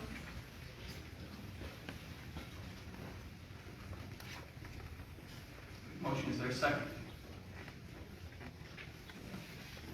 Second. Okay, thank you. We have a motion and a second. Any discussion on items 21 through 27F? Council Wheeler. So make sure you guys share this video like crazy. The proof's in the pudding right there. You want to talk about corrupt government? That was a great example. Vaccine bans and personnel, I assume. Here we go. How many vaccinations do you expect to get for this $13.5 million? We have no way to know that before we start the process. This Listen contract closely. will be responsible for doing all of our homebound vaccinations. So for our elderly and the infirm that are home and can't get to a vaccination clinic, they will be doing those. They will be doing stand-up mobile sites across the state. They will be doing boosters. They will be doing first-time shots. So they will be doing all parts of the vaccination. So we can't estimate how many at this point because we don't know what the uptake is going to be on boosters. We don't know what the uptake is going to be on kids getting vaccinated from 5 to 11. Kids getting vaccinated 5 to 7, guys. I mean 5 to 11. Vaccination for our homebound program. This contract will be also taking care of that. Further questions, Governor? Sure. Is this limited to just homebound? No. It's not limited to homebound. The vaccination program so on site is supposed to be mobile clinics that are going to stand up across the state. So pop-up mobile clinics. Do we have a metrics in place to measure what we're getting for our money? How successful we are with this $13.5 million? They have to report each vaccination to the Department of Public Health. And that information would be available publicly? The number of vaccines, yes. Just the number, not name. Yes. Thank you, Governor. Mr. Stevens? In regards to fixed sites, the goal is 5 sites, 60 hours per week. Roughly, I think you're going 7 days a week, so the goal is 1,400 vaccines per site. Is that correct? What, are you still on number 22? 22, yes. I would have to look at the contract and see what the numbers are specifically. Really, our conversations with on-site is around our needs. So although we may have a minimum of 4 or 5 sites in there, if we have to ramp up and do additional mobile clinics, for example, we did those for elderly housing units and things like that, they're more than willing to stand up and do additional ones. Councilor Wheeler? One further question is any of this paid for with the money coming in if 9B or D were passed? This is FEMA reimbursed. This is FEMA reimbursed. Okay. Separate money, federal money. Yeah. Separate money. Still our money. Yep. On this contract 22, there's been an update.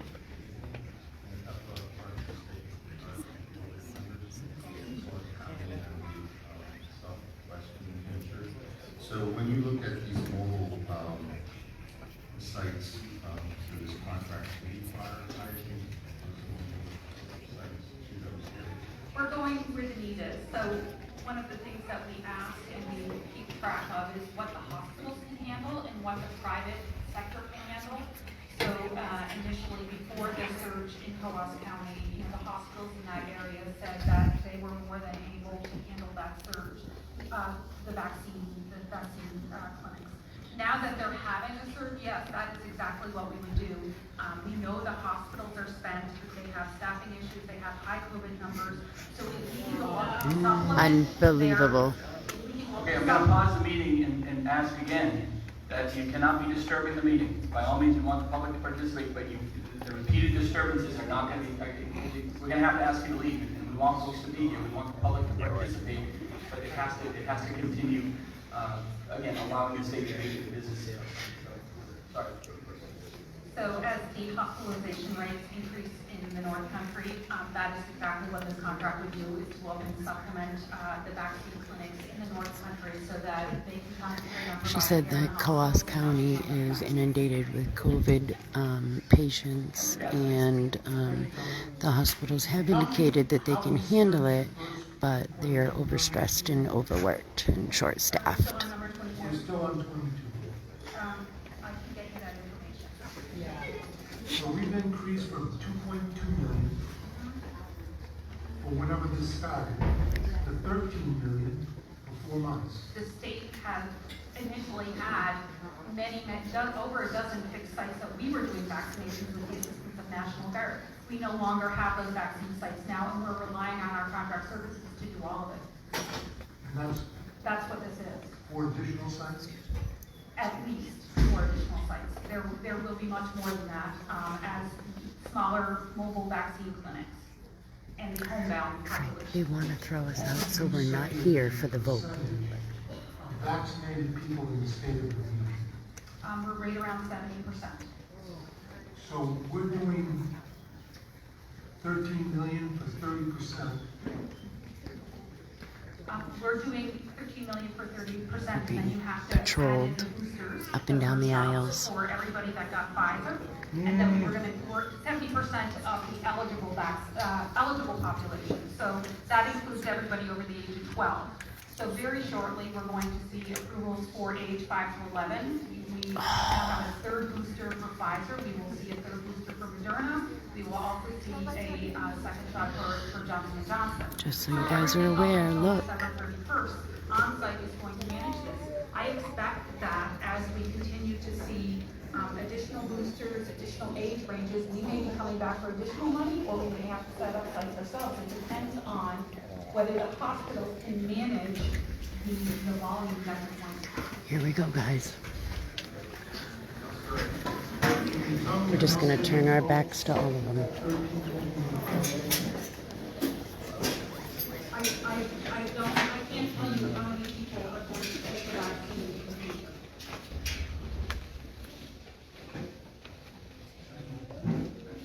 Further discussion? Any of you guys? Councilwoman?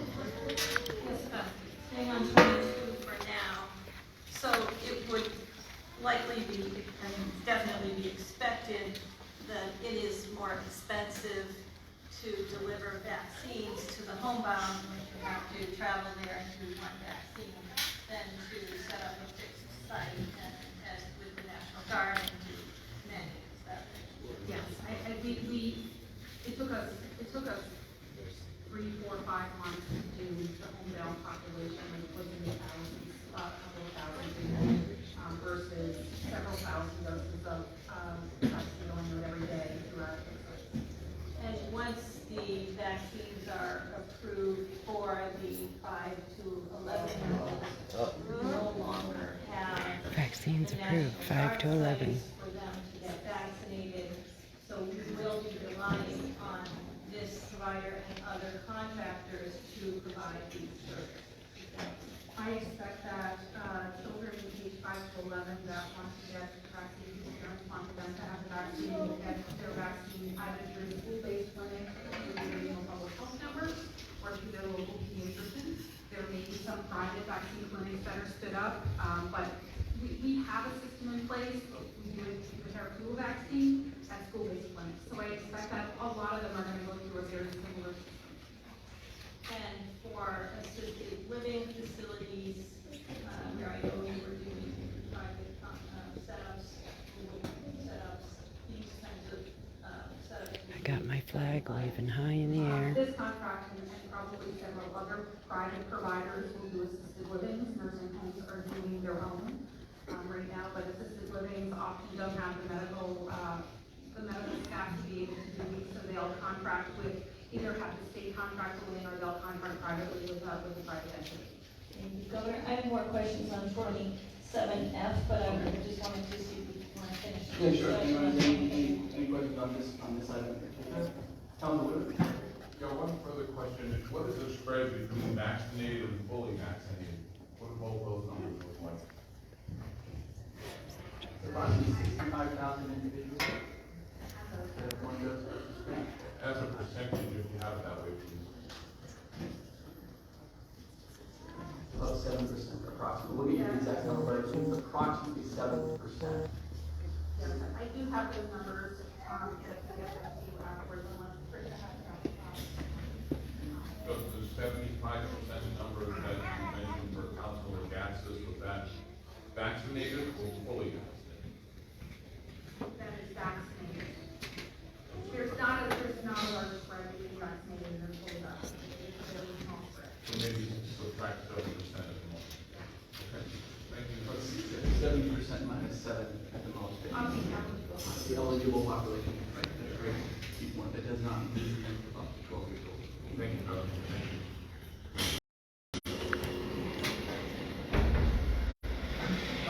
Any further questions on this item, or we can always come back. Councilwoman, do you want to talk about an additional item? Sure. Commissioner, I'd like to talk about item 27F. This is the family planning contract for the Community Action Program in Belknap and Merrimack counties. I'm glad to see this back on the agenda. I am disappointed not to see the contracts for the remaining providers from Parenthood, Equality, and Lovering. Wondering when and if you expect those contracts to be brought back to the council. Shouldn't be the council now. With partners in the last week or so, and the RFP is currently out. So we do expect to bring new contracts forward around the end of the year. Will that RFP be retroactive to July 1? That contract? I don't believe so. Okay, so we still have providers in our state who are providing services and have been since July 1, have their own financial impact. Yeah. And that those providers cover about 80% of all the family planning services delivered in our state. Is that right? And then I have Tricia come up and confirm that. So like I said, guys, we have our backs turned towards I them. will note that Quiet. We We have state troopers all around us. They just came between the aisles. Clear the intimidation at a public meeting. That is unlikely. That would be their contract with the federal government, with the Office of Population Affairs. They will set a term of that contract. And without these remaining family planning providers, some counties in our state have no family planning clinics, including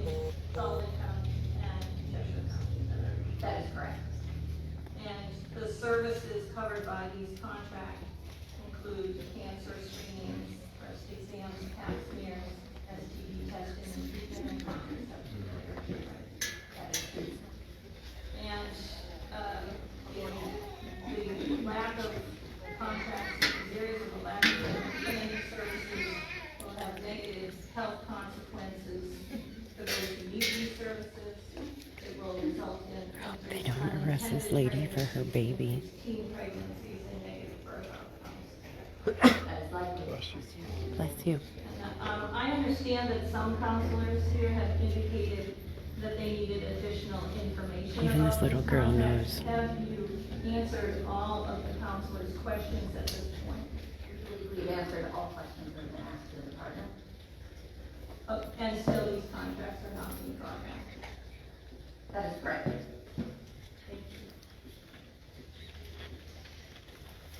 Further discussion on this item or any items as part of 21 through 27F. Open up to guests. A procedural question.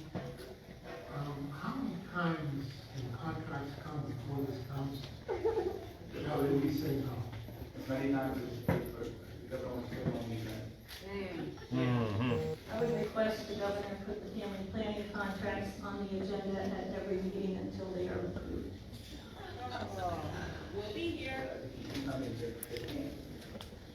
I was saying that they continue to vote on everything, every time, every meeting, until they're actually approved. Councilor Stevens. In regards to 2017 Anonymous contract, there's a fee, a one-time go-live charge. We've had an extensive, long-term contract with this provider. Why are we getting This lady and her baby with her sign, State Trooper, right there on her. She's silently walking. This particular go-live fee is in reference to this particular activity in which we are working to figure out, work with our data to ensure that folks have had their second dose of vaccine. As the Councilor Wheeler asked earlier, there is a little bit of a spread between first doses and second doses. We know that in the early rollout, there may have been some data that was not captured, and so Maximus is working closely with the department to ensure that those folks get their second doses. And with this, there was some very specific training that was required to ensure that the call center was working with our vaccination program to ensure confidentiality and to understand the technical aspects of this particular task. Did we ask and attempt to negotiate on this price? We did negotiate on that fee. I'm unaware specifically on this fee, but we did negotiate the overall contract. I'm tearful too, Desiree. I'm doing this for my children. I'm doing this for my grandchildren. And I'm doing this for my country. Probably 3 meetings ago, or the last time we met, or the time before that, but it was clear that we didn't include a contract to pay upfront fees. Love to hear your answer.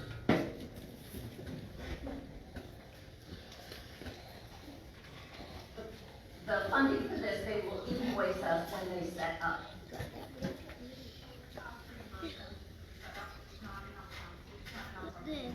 Well, there aren't many companies that I know of out there that are public companies, that people will give them a contract if they're paying up front for a setup. This is a setup fee, and we're paying them, whether it's coming back later. Everybody with their back towards the governor. I don't believe it is. What the council said no to was an upfront advance payment to set up. What we had talked about was that most of these companies should be able to invest in the upfront costs without us getting an advance payment. So what we did is we changed our tactic with our negotiations so that they are required to do the upfront investment and then invoice the state afterwards their cost to set up programs. This is, I would say, pretty typical to have your costs reimbursed when you're setting up a new program. So we can either do it on a one-time payment, on an invoice, or they can roll it into their monthly invoice. Either way, they're going to have their costs reimbursed, especially when they're setting up new programs in the state of New Hampshire. They have to hire people, do all of those things, maybe rent a building, that type of thing. follow-up, Governor? Yeah. I can tell you that I would never approve this contract. You can call it whatever you want to call it. Oh, yes, yes. It's still paying for their setup, which is wrong. Amen. Yeah. Amen. Whatever way you want to do it. So the council is against reimbursing companies for their costs to the contract? Correct. If they're providing a service and the service is $3, then they should increase their service price to make the accommodations for those setup prices. That's what most companies that are private companies. Okay, we're turning around and sitting back down. You can see all the state troopers everywhere. Integrated into their monthly invoicing instead of a one-time invoice cost after they set up. I'm not looking to manage the setup costs at all. You can twist the language, whatever. I'm not twisting the language, Counselor. What I'm looking for Absolutely. is for them to do business as most companies in this country do. If you want our business, come in and do the service. Pure intimidation. When we set up a $50 million MMIS. Oh my God, Frank didn't even do anything. All right, guys. We paid for that hardware and bill before they bill us for the Teresa and Frank, yes, are being escorted out right now. servers and all this kind of stuff. It's multi-million dollars. We do pay, so there, I'm just saying there is a precedent here for especially using the tax system.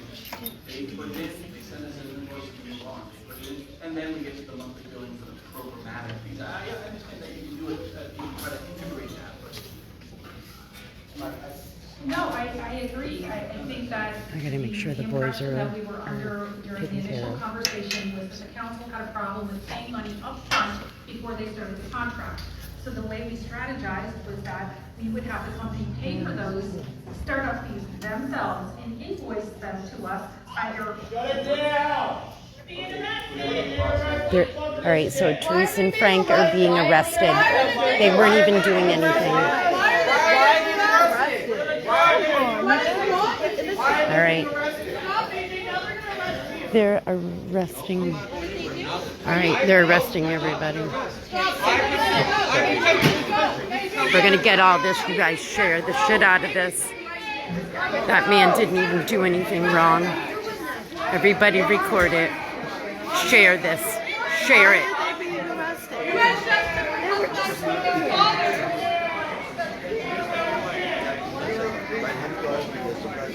What is wrong? Stop this!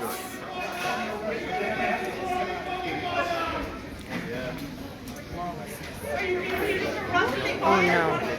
Oh no. That is not okay.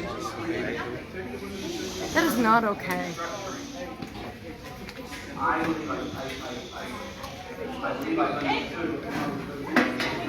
Oh. Here we go. Here we go. Here we go. You stand for your citizens, Sununu. It's against the Constitution. Oh God. That was my directive to the commissioner. You officers are against the We want to see it in a Constitution. different way. We can, I suppose we go back to that. We do a lot of contracts we do this year. But that's on me. I thought we were taking great Everything's all right. They're just probably gonna take her out, sit her in the car. She's willing to That is the way we structured it. Now, if they want to, if the council would like us to take all of the startup costs and individual invoices or subsequent invoices, we can do that, but I don't think a lot of companies are going to purchase hardware, buildings, and all the programmatic needs of big $50 million programs and not expect their reimbursed for it. This structure is actually very typical. Oh no, this woman, they're making her get up. She's gonna be Labor next. probably tell us that with respect to all sorts of IT contracts. And I think the risk of This older advancing woman. money up front is that we could advance money and then never get the product. But in this case, what the way the department has structured this, we are Everybody's being arrested, we are not Lorianne. advancing money. They are actually incurring costs and then being reimbursed for costs. So it's sort of a service plus cost contract, which is totally typical, to my understanding, in the industry. Is that correct, Commissioner? Yeah. Thank you, Governor. I think Commissioner Gillette was saying Guys, as much as I want to be making sure Teresa's kids are okay and whatnot, I want to stand here filming and recording everything. So there's a difference between people providing the service, which actually has a... She didn't do anything, Kevin. She did nothing. I literally heard her on video in prayer right before they came over and grabbed her up. Voting these things down, and when we get something that makes sense, then so be it. I'm just gonna, I know, Deputy Commissioner Ken Dunn is here, I know Commissioner Delay's on, so I'm not putting you on the spot, but just didn't know if you... Kevin, tell me what you want me to do. Do you want me to go out and get the boys, or you want me staying in and recording? So, as was stated, it is very typical, especially when there are large investors, we do that. Programs, especially when there is hardware, software, professional services required. And again, nothing upfront, it's also very typical. I do have concern that you have to build that into their rate structure over the course of time, because that becomes perpetual. And we really only want to reimbursement for taxes, not create some kind of a pricing freeze to that. Hope the governor's happy. So let me My children cry. We buy a computer system, and we pay somebody up front. Do we have the hardware in hand? Yeah. There you go. That's my point. We have the hardware in hand. When we get these people involved, or anybody else, when we pay them up front, I got it, we Kevin. have nothing. And if they don't provide a service to one individual, they get paid, and we don't have to, we have no other concern. Teresa's boyfriend, Kevin, is watching. He's like, no, stay in and record. So I guess somebody's outside with her kids. Yeah, I thought the grandmother took them, or the other grandmother took them, or the great-grandmother.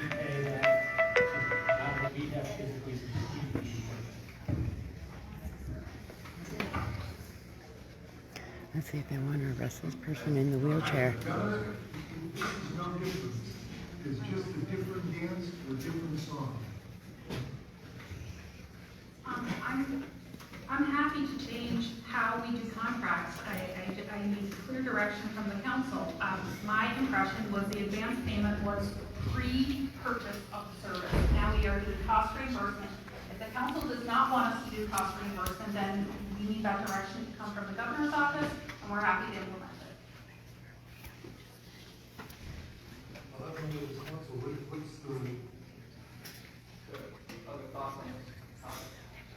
And just to be clear, if we're not going to do cost reimbursement, I don't understand what we're going to do, because it will affect every department in virtually every contract. Like, we're not going to prepayment, we're talking about cost reimbursement.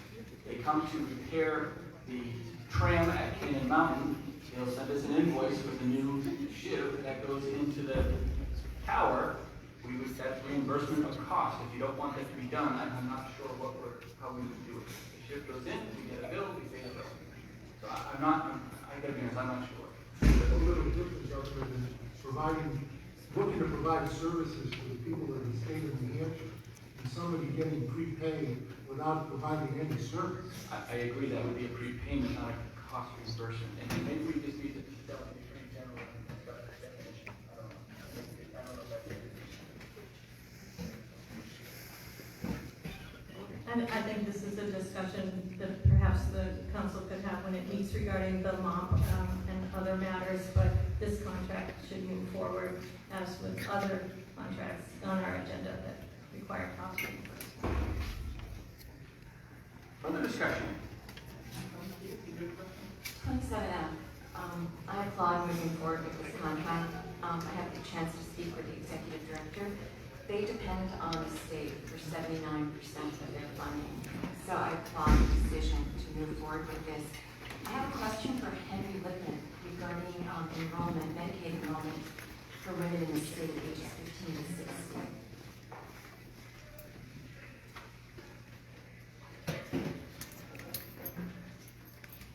For the question, Council Stevens, I had prepared that information for you at the last meeting, and I have it with me, but I think we were. I am not sitting, I am standing, holding my American flag. 18 to 64, and I think it was like 93,000, I went down to 11, which was what you had asked in between these days here. Right. Services that Medicaid is providing, it's everything from prenatal care to breast cancer screenings, correct? Correct. With mammography. As well, yes. Okay. Women who are eligible for these services in Medicaid. Yes. How many providers do we have in the state offering these services? I think in terms of our total provider network, we have 30,000 individuals, but in terms of who provide primary care, it's a smaller number. And I think that was 6,000 or 7,000 number was the primary care numbers that we provided. Do you sense that we're doing an adequate job meeting the needs of women in underserved rural areas in the state with our Medicaid program? I think that the services that are provided. With Frank Collard back, we are being arrested. So I don't know. I'm hoping for the best, Kevin. Getting the access that they would like to have in terms of timeliness. I think there's some opportunity to improve. Thank you. Dr. Warren. Commissioner, Deputy, across our state, that many of them are being defunded by this council. I'm not sure, Kevin, but I hope so. There will be service gaps as a result of that. Thank you. Councilor Gatsis. Thank you, Governor. Do they provide the morning after pill? Morning after pill is available at your local pharmacy. So whether, I'm assuming that Medicaid pays for it because it's considered contraception. So the answer to your question was yes. I'm going to say yes, without verifying, but I will verify when I get back to the office, and if I'm wrong, I'll follow back up with you. So we think it's okay for somebody 13 years old walking to one of these clinics to get a morning after pill without parental consent. A 13-year-old can walk into CVS and get the same pill. That's not what we're talking about here. It's the same service, counselor. Thank you. The answer to my question is yes. Yes. Councilor. Parliamentary inquiry, Governor. So we had this item, I believe it's the same item as the late item on the agenda for the 29th. And now it's on this agenda as what? Just a separate item. So what is this? Are we doing both, or is the late item? Yeah, the late item, it's not on the agenda, that was removed. That was removed by the governor of the agency? Well, this isn't late anymore, but it's 2 weeks later. Not late, it's just late. Well, no, it's just part of the regular agenda. I didn't know a whole agenda was dissolved. I don't know if we've ever done this before, so I just. Well, if a late item doesn't move forward, then it's not late, it's put onto the regular agenda for the next meeting. Okay, so it's just both, that's my point. Okay, thank you, Governor. Once again.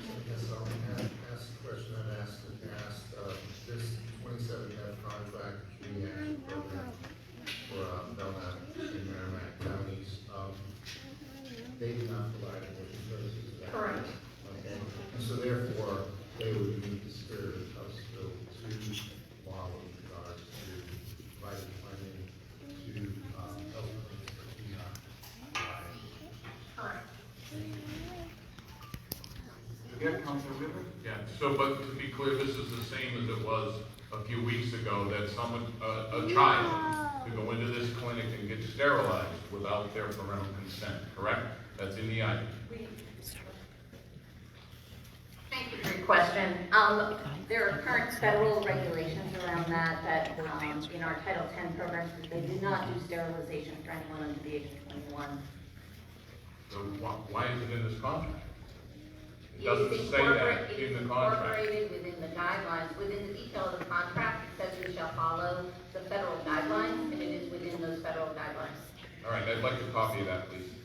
We will get that for you. So no, that's not allowed. Okay. So this organization, 72.9% of their budget comes from the state. The services that they are providing, mammograms, So I just asked if I could step outside just to ensure that the boys are okay. I just asked that state trooper. He told me he didn't know the answer. I asked him to find out. He did. He came back and said, no, if I step out, I'm not allowed back in. If the patient needs consultation or follow-up for other types of tests, we would initiate the referral, and this is per the executive director, send records and assist the patient in making an appointment. For example, all pap smears are sent to the lab, the results are returned to the clinic, documented in the log, and if results indicate a need for further follow-up, the provider will initiate this, and by law, mammograms, they do have to send a written confirmation. So what I'm saying, for a small clinic, they're doing incredible work. Our family planning clinic I have to be careful about how much I speak or they will arrest me too. oftentimes reaching an underserved population that does not have access to primary care, and this is a good example exactly what you talked about with having that follow-up and that primary care follow-up when people go into this family planning clinic. 44% of their patients are eligible for Medicaid. Thank you. Further discussion? Okay. Oh, sure, within the 20, that's 21 to 27, I'm sure, go ahead. 23. When are you going to get from Harbor Homes an audited state? I was on an email that it was sent to you. Sorry? It was sent to the council by Tom Donovan, the charitable foundation. I was copied on that email. It's not audited. My question was audited state. So let's ask the Attorney General's office, because that is managed by the Department of Charitable.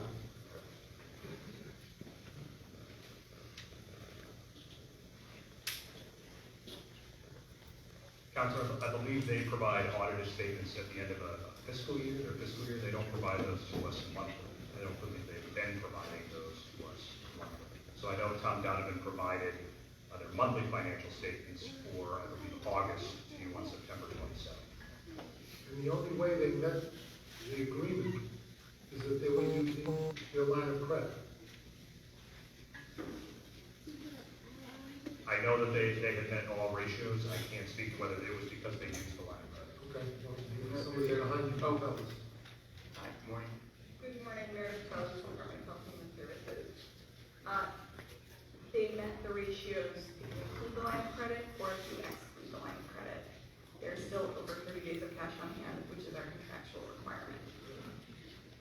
That's with the line of credit.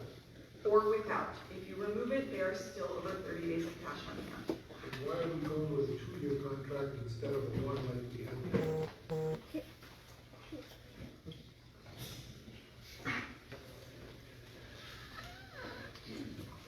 I'm going to have the department director come up and speak to that. Department Homes has been meeting all of both their fiscal requirements as well as all of their performance requirements. And so we're moving forward with a 2-year amendment at this time.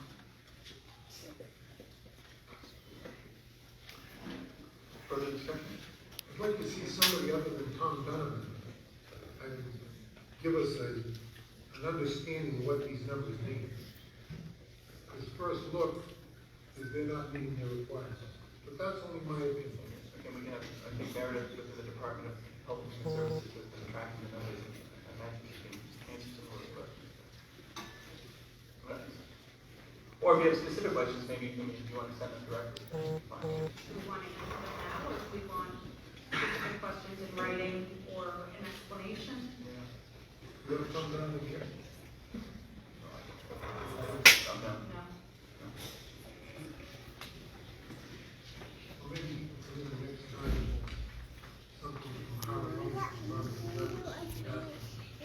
specific questions like we did in non-public.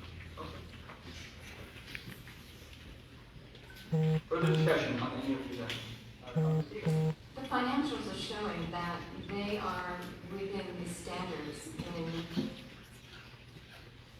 all 8 categories. So potentially that should alleviate some concerns.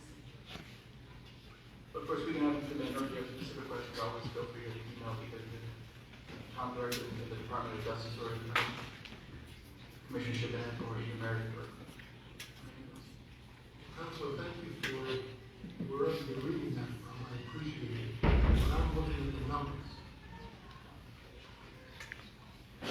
The numbers are factoring into the ratio.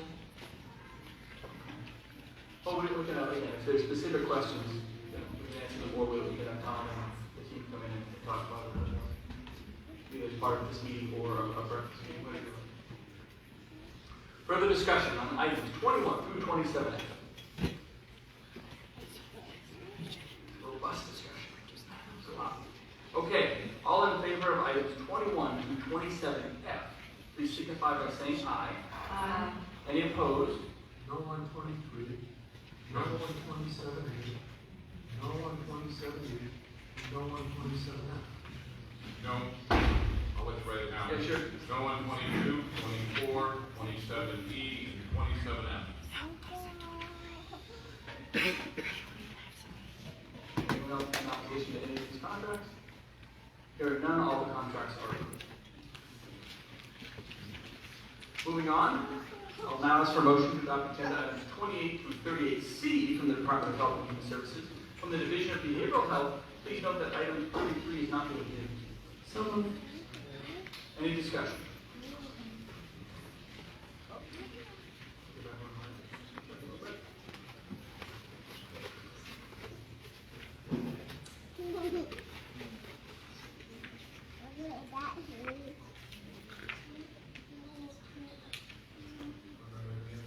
Start by 28 through 38C. Okay, hearing no discussion. Okay, we have one from Council Stevens, sir.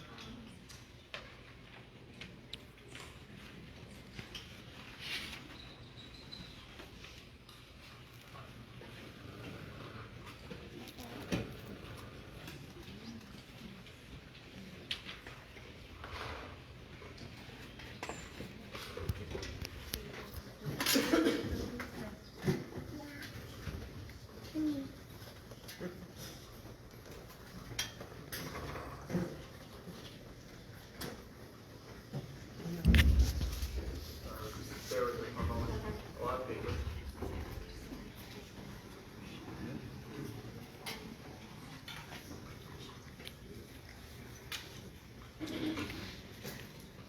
My question pertains to contract items number 28 and 31.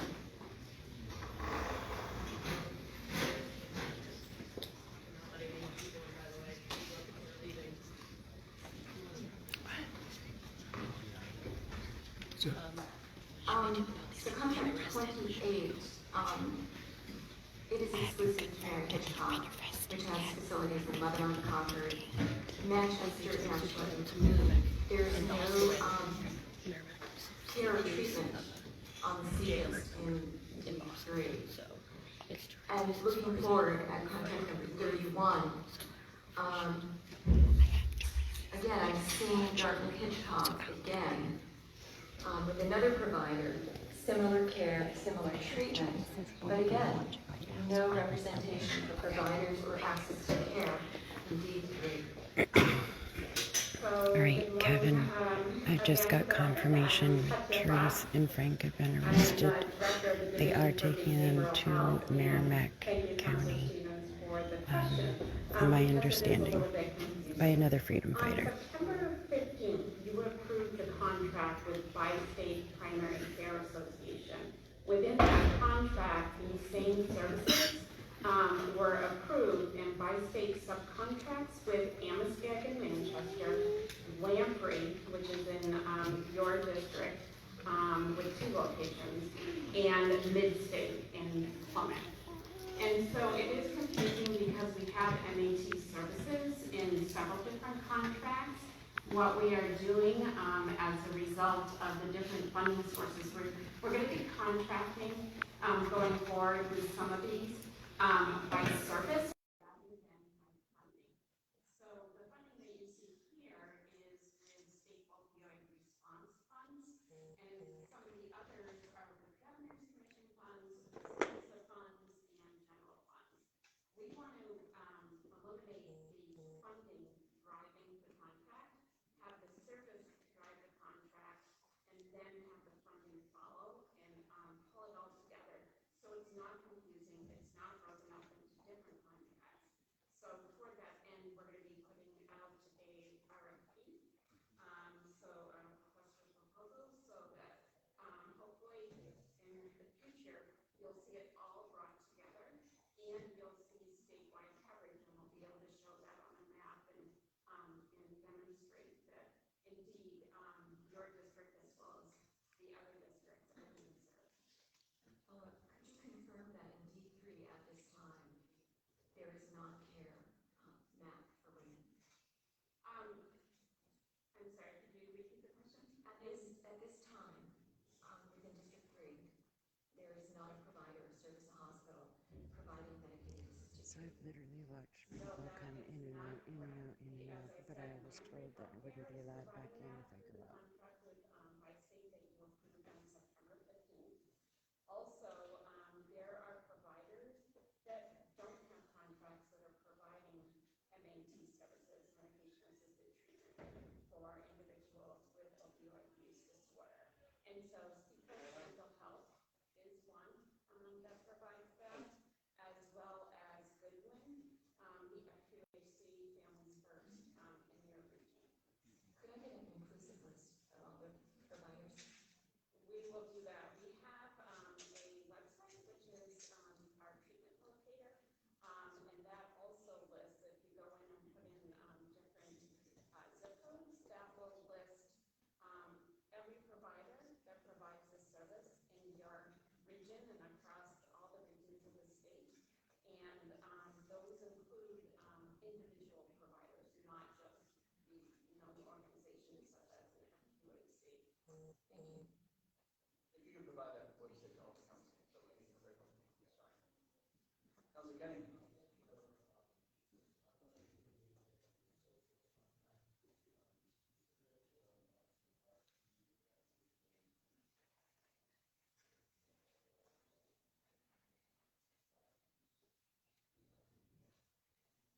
So I'm looking at your DHC. It's retroactive. It's not sole source. Oh, I'm sorry. Okay. Yes. Yeah.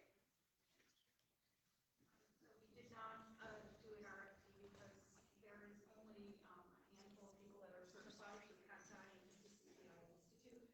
And from Livingston, who is Professor at Florida State, is he's the only person in New Hampshire that is certified to do that. So if we did not go with Columbus State, we would have to go with Columbus State.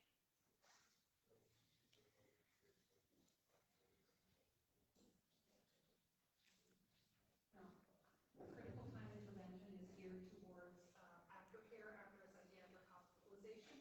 It's a 9-month fidelity So I'm standing on the back wall now, because I was just standing in these people's way the whole time. So it's a very evidence-based practice that is being implemented around the state. It's one of the new programs that we're implementing to reduce hospitalization in psychiatric care and to prevent care trips.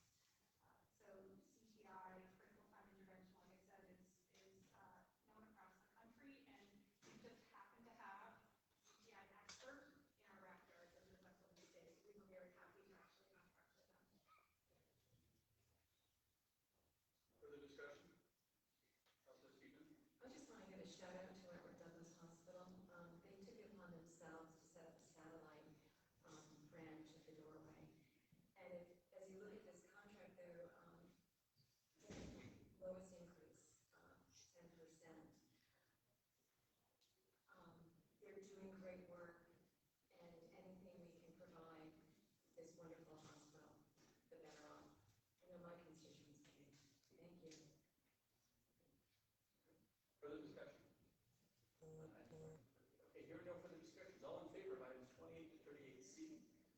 signify by saying aye. Aye. Opposed?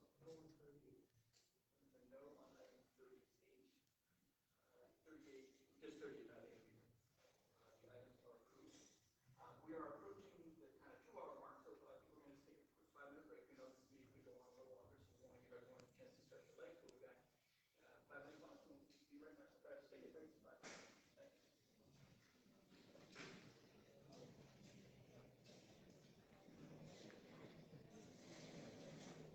All right, so they're taking a 5-minute break, 5-minute recess, if you will.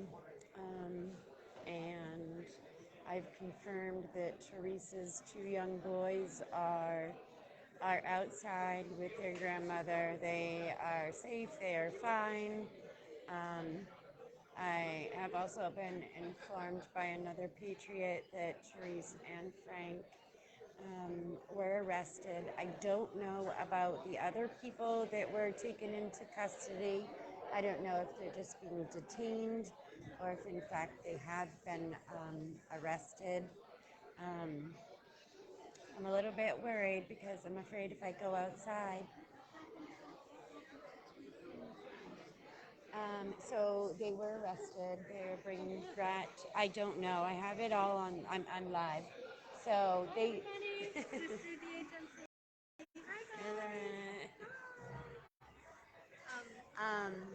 So I don't know. I have it all. Literally, Therese was sitting there, with her hands in prayer, and Frank wasn't saying any. Nobody was saying anything. They just walked over, and I have a feeling that their whole goal was to get out anybody that potentially they didn't want here for the vote. And so they were just looking for any reason. I mean, they were literally doing nothing. Yes, exactly. Yep. Nothing that I could see. I mean, if somebody was doing something, then they must have been silent while they were doing it because there was there was nothing going on. Absolutely. Intimidation has been a thing since we've been here. Literally, they are patrolling up and down the aisles of these seats, pacing back and forth like drill sergeants. Clear intimidation has been happening this whole time. She's got a list of what they're doing. They got 30 more things to address before that. So they have, okay, so I get apparently, great. So apparently there's another 31 items to go. And before they even address the concerns of the $27 million, which, clearly means we're in this for the long haul, guys. I don't know if I'll be able to stay live the whole time. I'm going to try like heck. I'm also going to try to go outside and see if I can find anything out. And hopefully I'm let back in because everybody else is.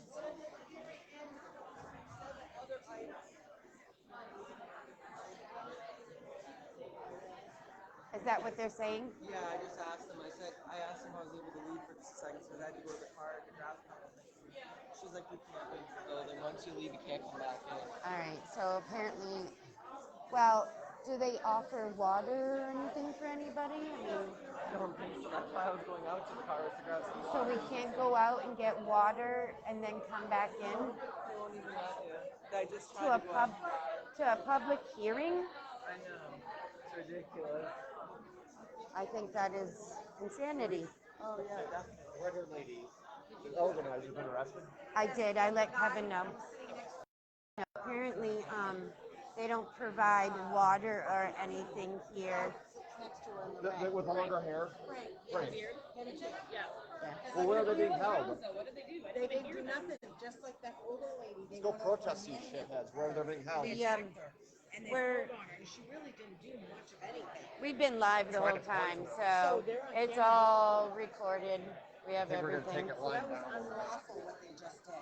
They pinpointed her. Yeah, they did. They tried to take her out because they think she's a leader of all of us.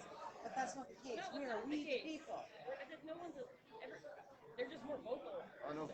But she wasn't at that moment though. I know. Are they being taken to like the county or? Yeah. She's been reporting, so. Well, I took the day off, so I want to look up to everything. She was being arrested. Yeah, I guess you're right, Kevin. do- So we're being denied the right to leave and come back for a public hearing. And what I wanted to do was go get my water. However, the state troopers are being provided water. So what's the deal with this guy? So What's the deal with that guy right there? Is he like a rhino? Is he a rhino? he's an investigator. His name is Dick Tracy. So is he part of the uniparty? He pretends to be kind of conservative, but he was one of those conservatives who pressed side with this child molester. You can absolutely have a conversation You with stuck him. up for this guy? Yeah, I don't think snipping little girls' hair is appropriate. But, I mean, it's been such a wonderful presidency we've had. I really wanted Everything's water. falling apart. But Just wait another couple months. It's gonna be tightly crazy like white.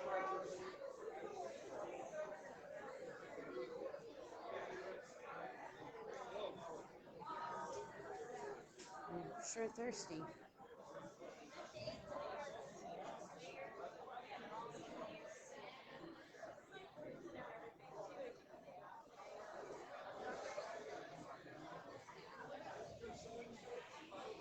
Our crowd is slowly dwindling, guys, between the people that they put fear in and the people that they have arrested.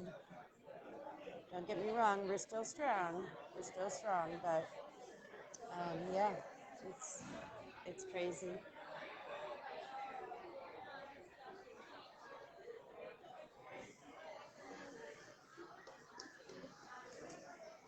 Now, are you the one who's seeing the videos? Probably. Okay, my wife watches it all. She's the one that's like, you have to go there today. She's like, she works in the hospital. She's like, I have nobody to cover for me, so I have to go to work. Oh, you're probably speaking about Therese. Oh, that's it. Therese. Yeah, Therese. Therese was arrested a few minutes ago. Oh, that's nice. Yes, several people were arrested or detained. I saw they were taking women and children first. Yes. Yeah, I like that. Yeah. Yes. Yep. Absolutely. This is crazy. Yep. Apparently, we're not being allowed entry back in if we step out. I'm really thirsty. I've been here for a long time. I was going to go outside for this roasting. Yep. So they won't let you back in. So right. So they're providing water and stuff for the state troopers. There's no fountains. I just wanted to go get my water and come back, but if I do, I'll be denied entry. So. And then they're going to leave this one that everyone's here for to the very end. Right. So there's 31 more articles before we even get to the ones that we want. And absolutely, they will hold it to the end.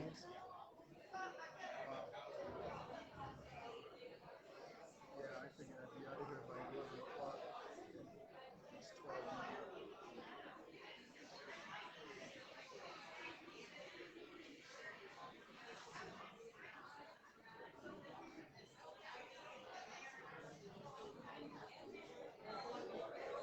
There are other people recording, not faces that I completely recognize, however. So, I mean, I'm sure we could get the footage one way or another, but it wouldn't be anybody that I could tell you who to connect with, Desiree.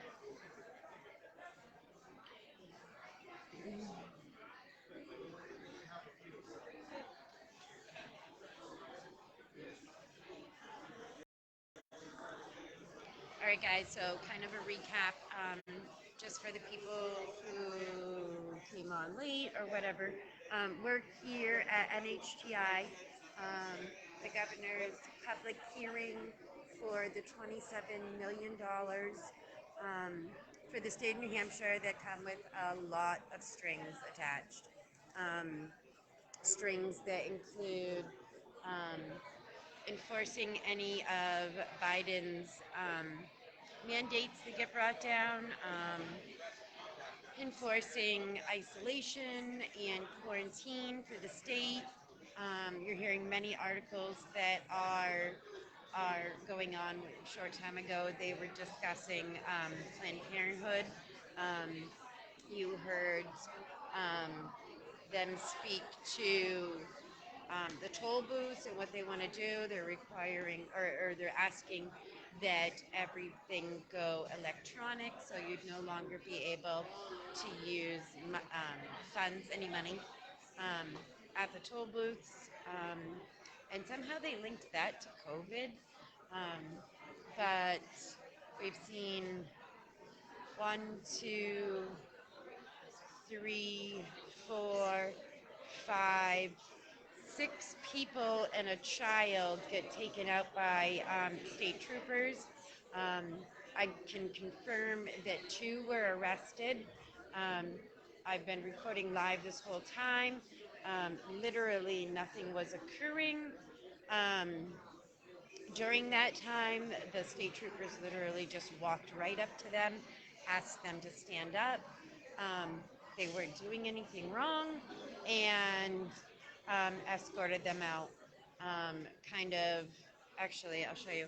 See, there's like this curtain, kind of like, when you're in the hospital, they pull the curtain between the rooms. So they brought Therese and Frank behind there. Frank was hollering out at that point that he was being arrested unlawfully. They committed no criminal acts. They were literally sitting the row in front of me while the hearing was going on. Matter of fact, I believe I had just zoomed in on Therese, and she had her hands up and she was praying. So I guess if praying is a crime in the state of New Hampshire, then she was committing a crime. But other than that, nothing was occurring. Frank was quiet, and they literally just walked up. And anybody that said anything in regards to that, actually I'm surprised I wasn't arrested, literally got dragged off as well, including a young mother and her child. Okay, this is where this is at. This is insane. We're not allowed to leave. If we leave this area, we're not allowed back in. I'll show you guys. If we leave through those doors right over there, we're not allowed back in. So I'm extremely thirsty. Not knowing how the meeting was going to go, I didn't bring anything in to drink. I knew that we'd probably have, some kind of recess. But apparently we're not allowed out. I just want to make sure everything's good there. Apparently we're not allowed out. I am thirsty. I would like something to drink, but if I do go out, I'm not allowed back in to the public hearing. So public is literally being told, if you go out, you're not allowed to come back in. I could see it if it was after the hearing, started after the break. I can understand that. However, during recess, we're not allowed out and back in. That's insanity. I am going to continue to stand on the back wall. That way I can make sure that I have full coverage, that I'm being able to record. All the state troopers are coming back in now. My concern is, with everybody facing forward and me on the back wall, that, if they, I guess, decide randomly that I'm the next to go, that they're going to try to escort me out quietly without anybody seeing. But don't worry, I will be making lots of noise. Department of Health and Human Services from the Governor's Commission on Alcohol and Other Drugs. Any discussion?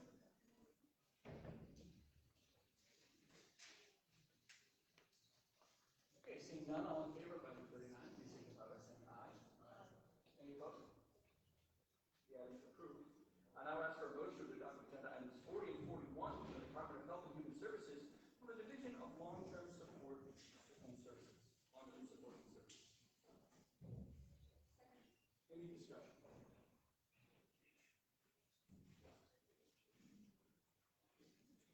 Council Stevens, when you're ready, Council. Take your time. Commissioner, we're seeing a reduction in funding, almost 4%, or no, they're indicating that there's a 4% reduction. All right, guys. From July 1, 2020 to June 30th, 2021. So we're being. Oh, here we go. Here we go. Another one going down. He's going to bring her out.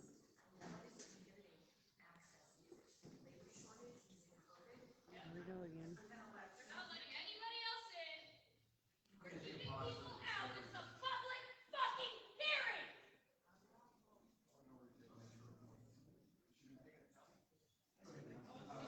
scary. It's a fucking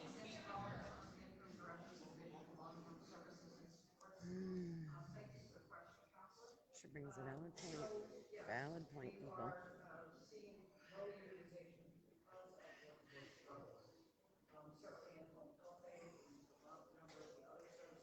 They're literally picking this off one by one. But the need is there, correct? The need is absolutely there, and there are a number of things that are being done at the federal level as well as the state level in terms of bolstering our rent support workers. No opportunity to renegotiate or? Not with this particular grant. This is the Federal Social Services Block Grant, which was at the federal level. There goes her husband. Really what this Her contract boyfriend, is I don't remember. I think husband. and down utilization, which was low anyway, so it's just getting at the right numbers that would be served in each contract. It doesn't seem to reflect the needs of our state. It's unfortunate. Understood. Yes, for sure. Thank you. Additional questions on either of these items? Okay, hearing none, all in favor signify. All in favor of items 40 and 41, signify by saying aye. Any opposed? The items are approved.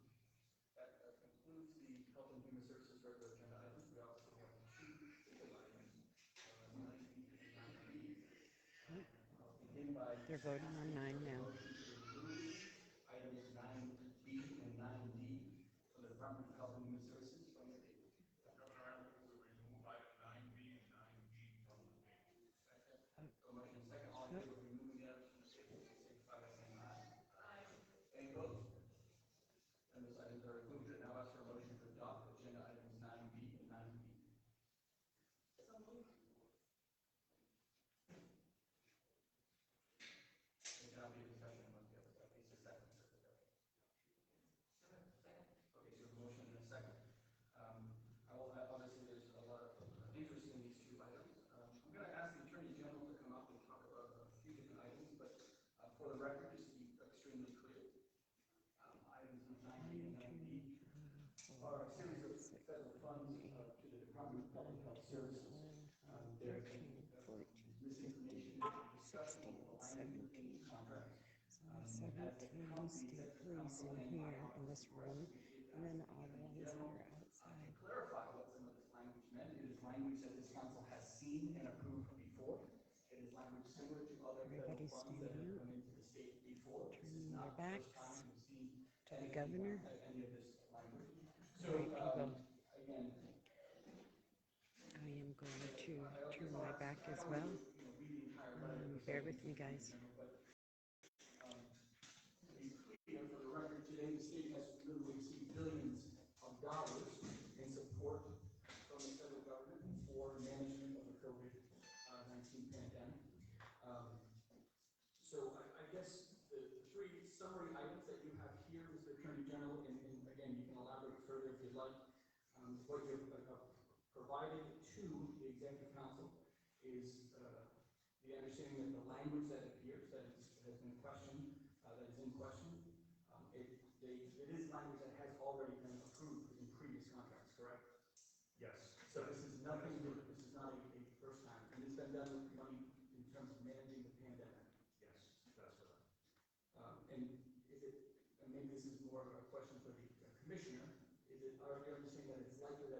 similar language in the future. We don't need to think that this is going to be the last of the state. Yes, we expect that. And to be very clear, the language, again, you can elaborate, that has been provided and that's in question, does not bind the state to any broader sweeping federal mandates. Is that correct? Yes, that's correct. So if the Biden administration were to put forth this OSHA mandate, this language doesn't force us to capitulate to that. It does not impede on our sovereignty as a state or impede on our ability to manage the COVID pandemic exactly as we see fit, as we've done for the past 18 months. That's correct. My officers are collaborating up front, so I'm kind of keeping an eye on who is going next. So last week, there was an understanding that the information that you were going to provide was attorney-client privilege information, and that this was information that was going to be brought before federal counsel. So, I received something from the reference office, it was Thursday afternoon, saying that I'd be okay with releasing client privilege information that you provided. We have our backs turned towards the governor while they're speaking on 9B. So I really think that you can't give your opinion until late Friday afternoon. So, but apparently this was released to the press, this information that we had provided to the governing council. So I just wanted to know, as far as who had released the authority, and is it the governing council that releases this, or what context do you think that you were supposed to release this information? I'm gonna turn it around just so I can see everything. Yeah, so there's a couple of things I think to explain there. The first, and to the extent there was sort of miscommunication on the side, I do apologize. The first issue that we in our office were looking to clarify was whether the council ever intended this to be attorney-client privilege in the first place. I had had an understanding when we discussed this item 2 weeks ago that you would want an opinion that would be available publicly. When we sent the council the memo, it became apparent to us that there was some potential disagreement on that, so we went for clarification. I think different folks had different understandings. So that's why we were then asked if we would waive the privilege. That said, the governor and council is a unique body. The governor and council can act as the governing council. The governor can also act on his own. And so in this instance, the opinion was sent really to the council. It was also sent just to the governor. Because of that, the governor had the ability to leave the attorney-client privilege. In addition to that, this was a unique circumstance in which this advice was being requested not just by the counselors, not just by the governor, it was being requested by other state officials, it was being requested by individual members of the legislature, and by officials who work for the legislature. Because of that, there is individual members of the legislature don't hold the same type of privilege with our office that the legislature as a body does, or the governor as a state official does, or the councilors do. Because of all of that, I made the determination that the governor had the authority to waive the privilege as to the opinion that went directly to him, and that this opinion needed to be. The general has the discretion at times to make an opinion public if there is enough public interest in the question of what the law means. So all those factors went into my conclusion to release the memo. But the governor absolutely has the authority to waive the privilege as a white man, and that's why the privilege is also. Again, these are all the people that have their back turned towards the governor while they're speaking on the bill.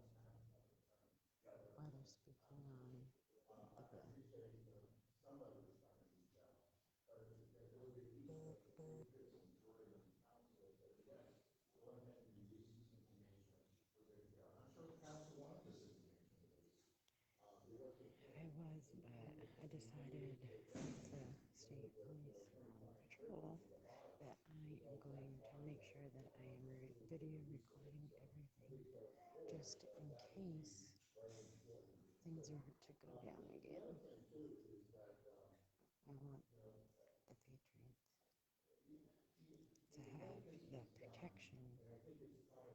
footage. But there was an email from one of your staff that put the words into my mouth that was totally inaccurate, saying that we had checked in with three people on the council and we find that we've given our approval to release this information. And so he would have done it, but I just think going forward, we need to be perfectly clear. You are legal counsel, you want to be releasing what we've done. And obviously, we try to release everything. They're discussing the issues that we have with the bill and the $27 million. So, section number 9. But I just think that I kind of walked away with our face because the media was calling me by it, and I said, I'm not even ready. I didn't know what to do. To be very clear, Counselor, I asked my attorney, the Attorney General, for that opinion, and I do not need approval from the Executive Council to release the opinion that is directed to me. You guys can do what you want with it, legislators can do what they want with it, but I don't need to just vote to decide what my office releases. That was my request. You had your request, I had my request.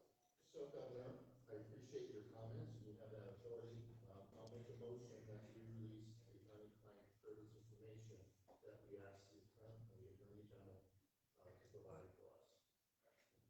Absolutely. Okay. Yeah, that's fine, because this is, I guess, that's the governor and council supposed to just say governor releasing the provision. So it would be in order. Sure, you're not okay. Council wants to do it, that's fine. All in favor of releasing the document for attorney-client privilege, say aye. Aye. Any opposed? Okay. The council has now officially released the document. So a couple things, and then we can open up for questions. There is a lot of discussion about how these contracts would relate in any way to the private mandates from hospitals to their healthcare workers. Does approving or disapproving these contracts have any effect on the state's ability to manage any sort of mandates in private hospitals? No. So whether we go up or down, that does not change whatsoever. No.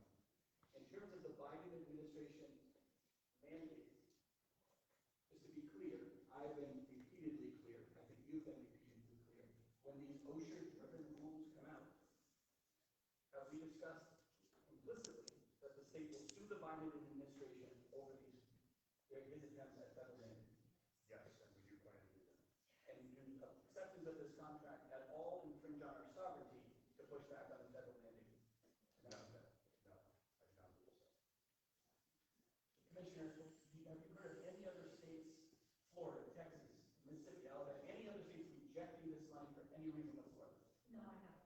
And is your understanding that every state in the country is offering these same dollars? Yes.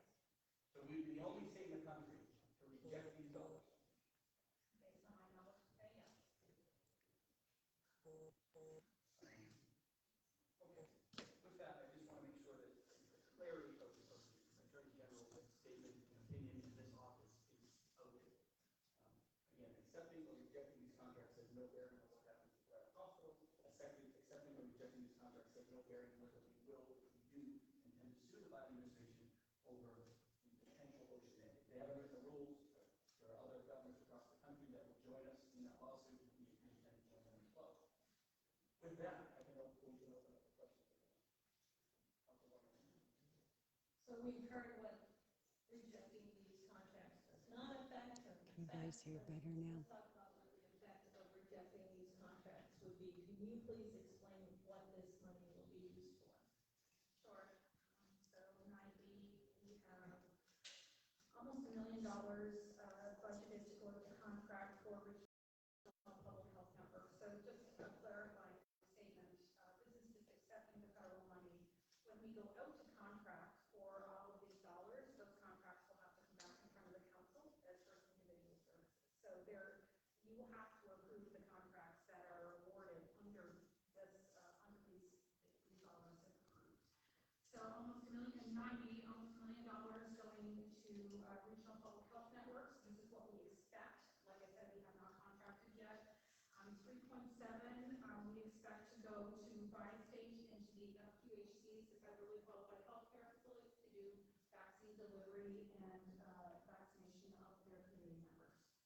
Under 9D, it's a variety of things. We have temporary staffing for vaccine operations, about $650,000, vaccine scheduling and administration, about $1.5 million, medical direction to the public health network, so that is physician and nurse support to the regional public health networks to be able to run vaccine clinics. That's about $1.4 million. The IIS system, which is this money goes to the hospitals to be able to connect to the IIS server. So this is money that goes to them, not necessarily to the department. And then, infection prevention services for the city of Manchester, the city of Nashua. That's the expectation of where these contracts are going to go if we accept this money. Can you tell us about the negative outcomes if we do not accept this money? A lot of our COVID vaccine response from a state response point of view depends on this money. So it doesn't Can you maybe let me know if they can hear better? It's going to be available through the healthcare system, which right now is struggling with staffing and struggling with their census. So in addition to taking care of people, a very high volume of healthcare patients, their COVID patients, and having a decrease in staff, they will bear the brunt of needing to vaccinate everybody. So, is there another source of funding that you could use if we did not accept this money to provide these same services? I don't know that. Will this money be used to give booster shots to those who want them in our community? Yes, the money that's allocated to go to the Regional Public Health Network would be used to do third-dose boosters and also used to do some school-based clinics for kids. So that's approved. It's a variety of different uses. So we heard earlier that 70% of Granite Staters have chosen to be vaccinated.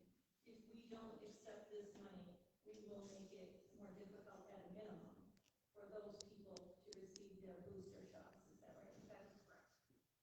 And why is it so important to get as many vaccinated as possible? To reduce the transmission risk, the community transmission, and to prevent serious illness and hospitalization and death for some people, specifically those that are elderly and infirm in our state. And will vaccinating also allow our schools and our businesses to continue to run? Absolutely. So turning down this vaccination or this money really denies most Granite Staters who want them access to vaccination. It denies them easy access to the vaccination. They would likely be able to get access through a primary care office, but those primary care offices would be inundated and not be able to provide health care and vaccination efforts together. I think one of the issues that we hear a lot around this issue is, I'm not going to get COVID and I'm not going to go to the hospital, or I won't need to access physician services. But the reality is that whether you have COVID or not, your ability to access healthcare services in any state right now across the nation is impacted because a heart attack or a stroke, you have the same ICU bed as someone that has COVID. So increased COVID rates and increased hospitalization rates, increased rates of serious illness impacts everybody's ability to access good quality state healthcare. Is there anything in any of these contracts that you will be entering into that will force someone to receive the vaccine if they do not want it? No. Further discussion? Councilor Williams?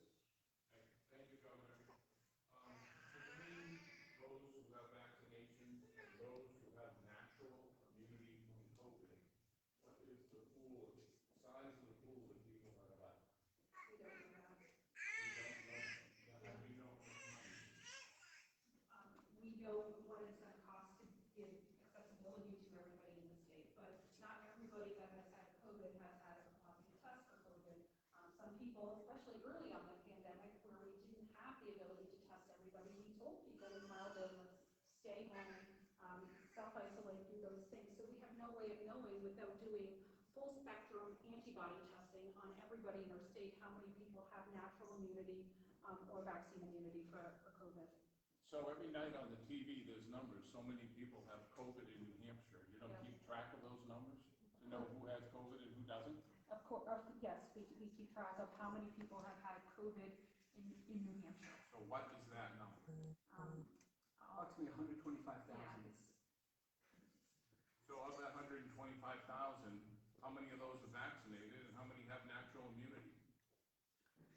We have a percentage of breakthrough infections that I can get you those exact numbers for people that are vaccinated and go on to get a COVID infection. Typically what you see is a milder infection when you have a breakthrough infection. But I don't have the exact number of how many breakthrough cases we had for vaccinated people with me here. And if I may, nor do we pick up the phone and call all 125,000 people and ask them if they're getting the vaccine. If that's what you're implying, that would be wrong. That's wrong, but collecting the names mandatorily of those who are vaccinated is not just as wrong? There's a law, sir. There is a law in the state of New Hampshire that we have to comply with, a law that all 49 states, Florida, Texas, Mississippi, Alabama, South Dakota, every one of those states has a vaccine registry, and no one in those states is saying it's a violation of their civil rights in any way. So every single state, every conservative state and liberal state has that. We have a law that requires us to do that.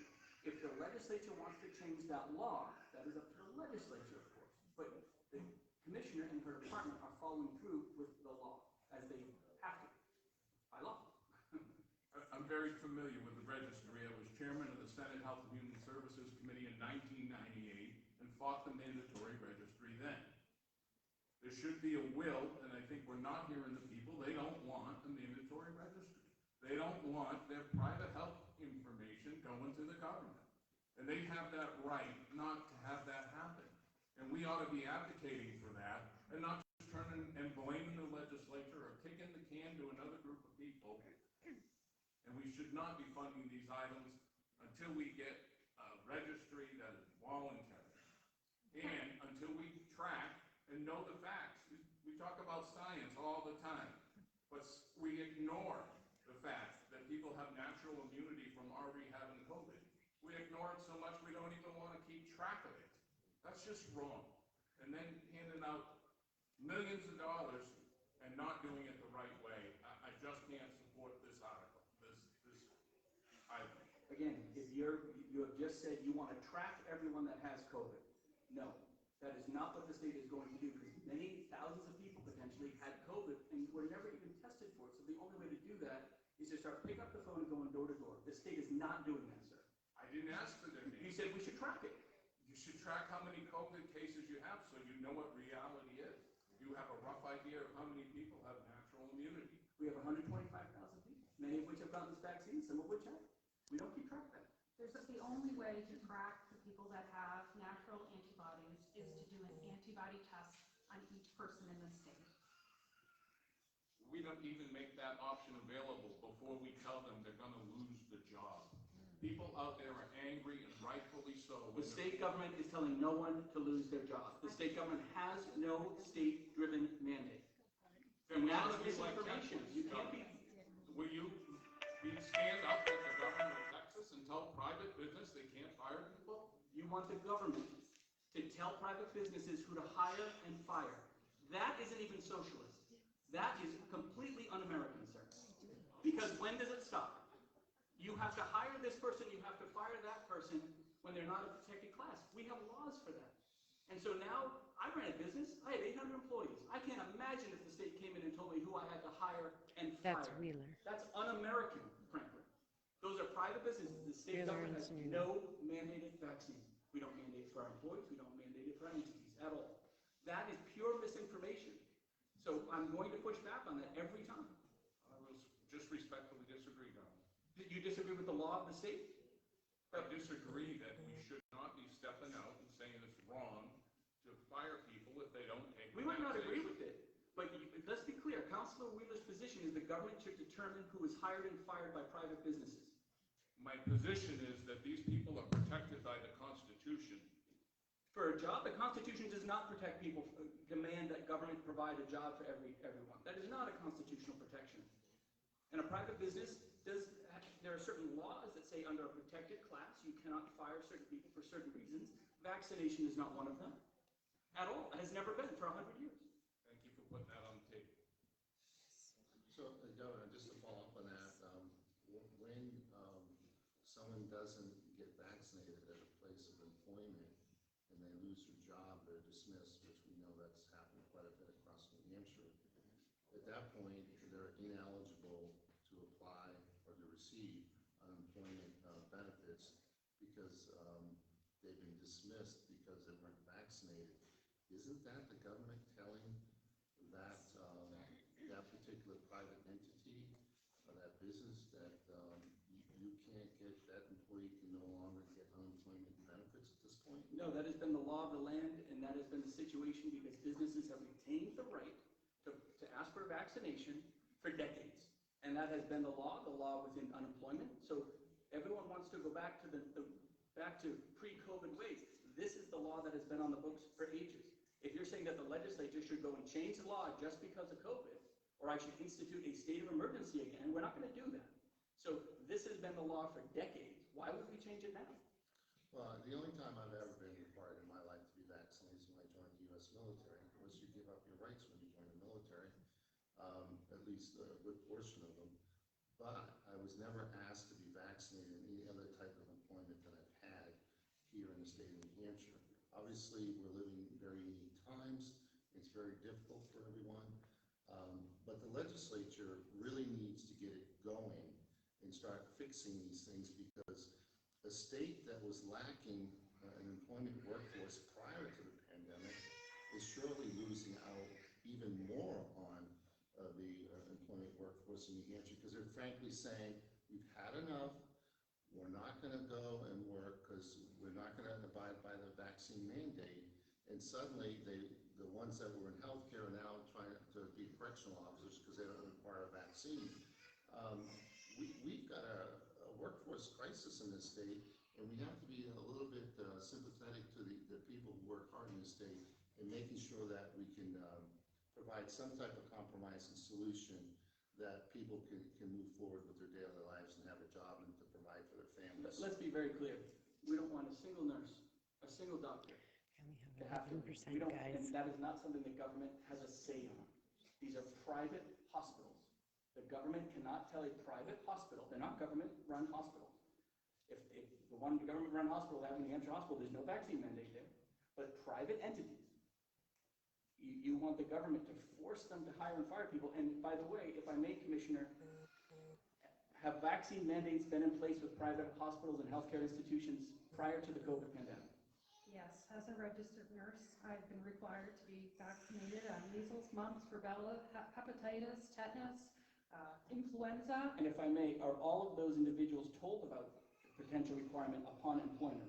Yes, you're either required to show your evidence of vaccination of all of those things, or get titers done to see if your antibody levels are high enough to protect yourself, your peers, and your patients. We don't want to see anyone have to leave healthcare. We absolutely have a workforce crunch. But one of the most important roles of an executive is to know the limits of their overreach, which is exactly why we will sue Joe Biden, because he's changing rules, overreaching his limits as an executive, and infringing upon the state's rights as it pertains to the OSHA mandate. But to say that as a governor, because I don't want a nurse to be fired, that I should just with a sweep of a pen change all the rules around and potentially create massive problems down the road. As soon as you open Pandora's box for the government telling a business who they can hire and fire, you can imagine what will happen when someone else isn't sitting here, or the next governor, or the next governor, or the next governor. That Pandora's box can never be closed. And now government is telling businesses how to run their business. That isn't even socialism. That's actually pure communism. Well, I wasn't talking about very careful about what you're business was implying. meant to run its business and what to tell its employees. I was strictly talking about unemployment compensation. Now, when we talk about the vaccines that nurses are required to receive, that's not based off of emergency use authorization. That's something that is a standard vaccine that's well known and that has been field tested for many, many, many years. This is something that is highly experimental. It is not FDA approved. Yes, it is. It is Well, FDA Pfizer approved. is FDA After approved. That is Absolutely, misinformation. You're telling me that all the vaccines that are out there to offset COVID has been approved? But Pfizer's approved, and they have every ability to get the Pfizer vaccine. There's no lack of that. So they have every ability to get a fully approved vaccine. No one is prohibited from that, if that's their choice. If they say, I don't want an experimental vaccine, then they can go to the fully FDA approved one and get that too. Which is why no healthcare facilities required the COVID vaccine while it was in emergency use. Again, we're gonna have to, that's a disturbance, we're gonna have to take a pause.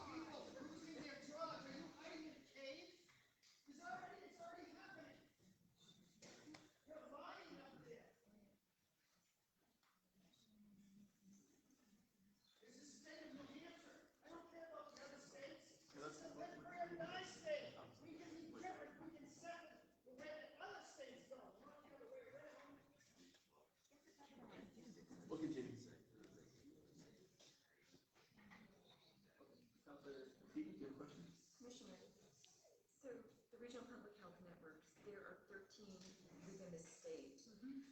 These health networks are poised to assist with implementing the proposed services within NPD. What other services do these regional networks provide? We know that they are dependent on $1 million in funding, as well as the cities of Manchester and Nashua are depending on $120,000 for vaccinations for children who have lagged in receiving them due to COVID. Yeah. What other services are they providing? I mean, our regional public health networks are like the spokes of our overall state public health network. They provide flu clinics. Right now, they are very busy providing flu clinics to both kids and adults. It's one of the things they do.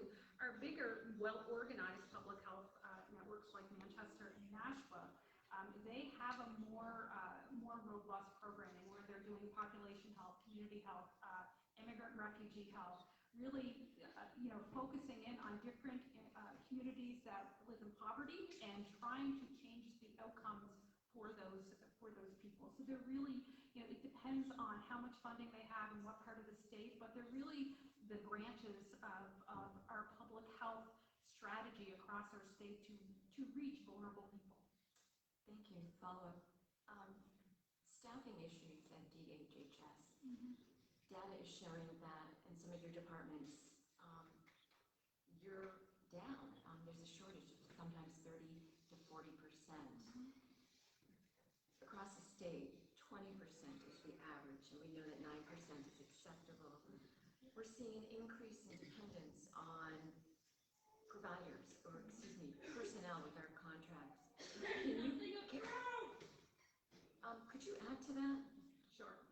So during COVID, when we were unsure of what our finances were going to be at DHHS and the state overall, we went into a hiring freeze for 8 or 9 months. So automatically coming out of that hiring freeze, we were down below where we typically were when it comes to vacancies. We've done a variety of things around recruitment. You'll see we have an RFP that was released last week. That's not just for DHHS, it's for all healthcare workforce across the state.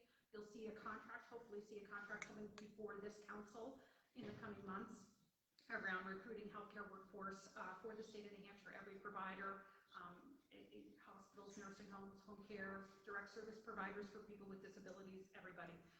So we are doing that recruitment. We are trying to support our colleges and our community colleges and our universities and getting their nursing programs up, providing preceptor sites, all of those internship programs. We're doing all of that, I think, but we're in the same place as what the healthcare workforce looks like across the state right now. Thank you. In regards to the funding of $27 million, do you foresee the state using all of those dollars? Do you think it's appropriate or excessive? 7%. Definitely not excessive. I do see us using all of those dollars to provide accessibility to vaccine for the people that want them. Our nursing homes are now turning out to be our fragile sector. We've gone from daycares to nursing homes. Staffing is a big problem. Now we're seeing long-term care facilities are up for sale, and it may be solely for the real estate. They may not continue as long-term care facilities. Nursing homes have probably been the industry hardest hit throughout this pandemic, both when it comes to COVID numbers, loss of staff, loss of residents, all of those things. I think they have been by far the hardest hit industry. I think there was some relief over the summer. We saw our outbreaks go down in nursing homes, that the number of deaths in nursing homes go down. We're starting to see that creep back up a little bit. Not at the levels it was pre-vaccine at all, but we are starting to see some breakthrough infections in long-term care, which makes sense because it's been 9 to 10 months, which is why we are giving that third dose, and we're making that the priority population in our state to give that third dose. The people over 65, the healthcare workforce, EMTs, fire, police, all of those people really prioritized because they were early on in the vaccine program where they were in 1A, 1B, and now we're ready for boosters, and we want to keep those rates down. Thank you. Further discussion? I'm going to go Council Warner, and then I'll come to you, Council. Okay. So just to be clear, we've heard a lot of talk today about issues that really don't relate to the money that we're talking about here. We cannot forget that this is truly a public health question, and rejecting these funds would impede people who want to get the vaccine or boosters to readily access them. It would place additional burdens on our already stressed healthcare system and our healthcare workers. It would delay our recovery from this pandemic, and it would prevent the full recovery of our businesses and our schools, and we would fall behind our neighboring states in recovering both economically and from a public health perspective. Is that right? That is correct. Thank you. Council Kenny? No, thank you. I just wanted to clarify a statement I made earlier. So the emergency use authorization was approved by FDA. But I do want to point out, we just gave you $2 million, correct? For the mobile clinics for COVID vaccinations? Yes. Okay. We just want to make sure. And we are giving you $11 million for long-term care in the upcoming contract for our nursing homes around the state. Is that correct? Sorry guys, I got 5% left. To enhance their staffing and. I just heard about employment issues in the nursing homes. Yes. So we are giving you $11 million, Yes. right? Yes. Okay. I did have a question to the Attorney General in regards to the opinion, and I think it really has to do with the last portion of it, the third item. And I really need to get a clarification on this because you mentioned it limited to quarantine isolation. This also does not have an apparent overlap to announce the vaccine mandates. There have not been yet been any quarantine or isolation orders from the federal government related to COVID-19. What did you mean by this does not have, quote, an apparent overlap? The word apparent is kind of, it's an operative word, so can you kind of explain that? Yeah, you mean an apparent overlap with the announced vaccine mandates from the administration. Okay.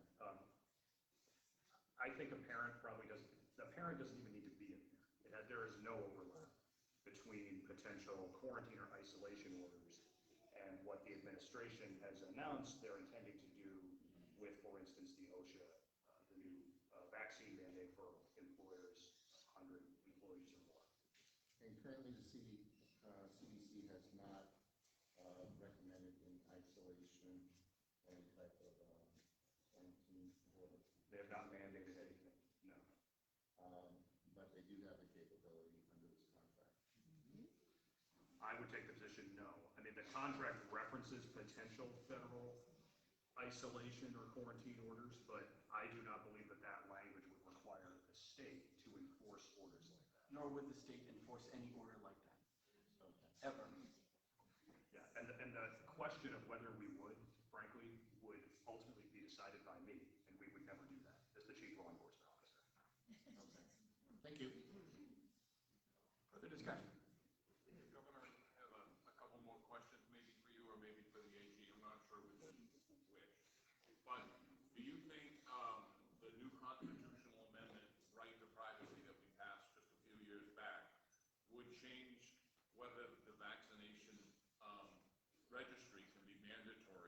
because it's essentially mandatory, even if you can opt out. It's so many options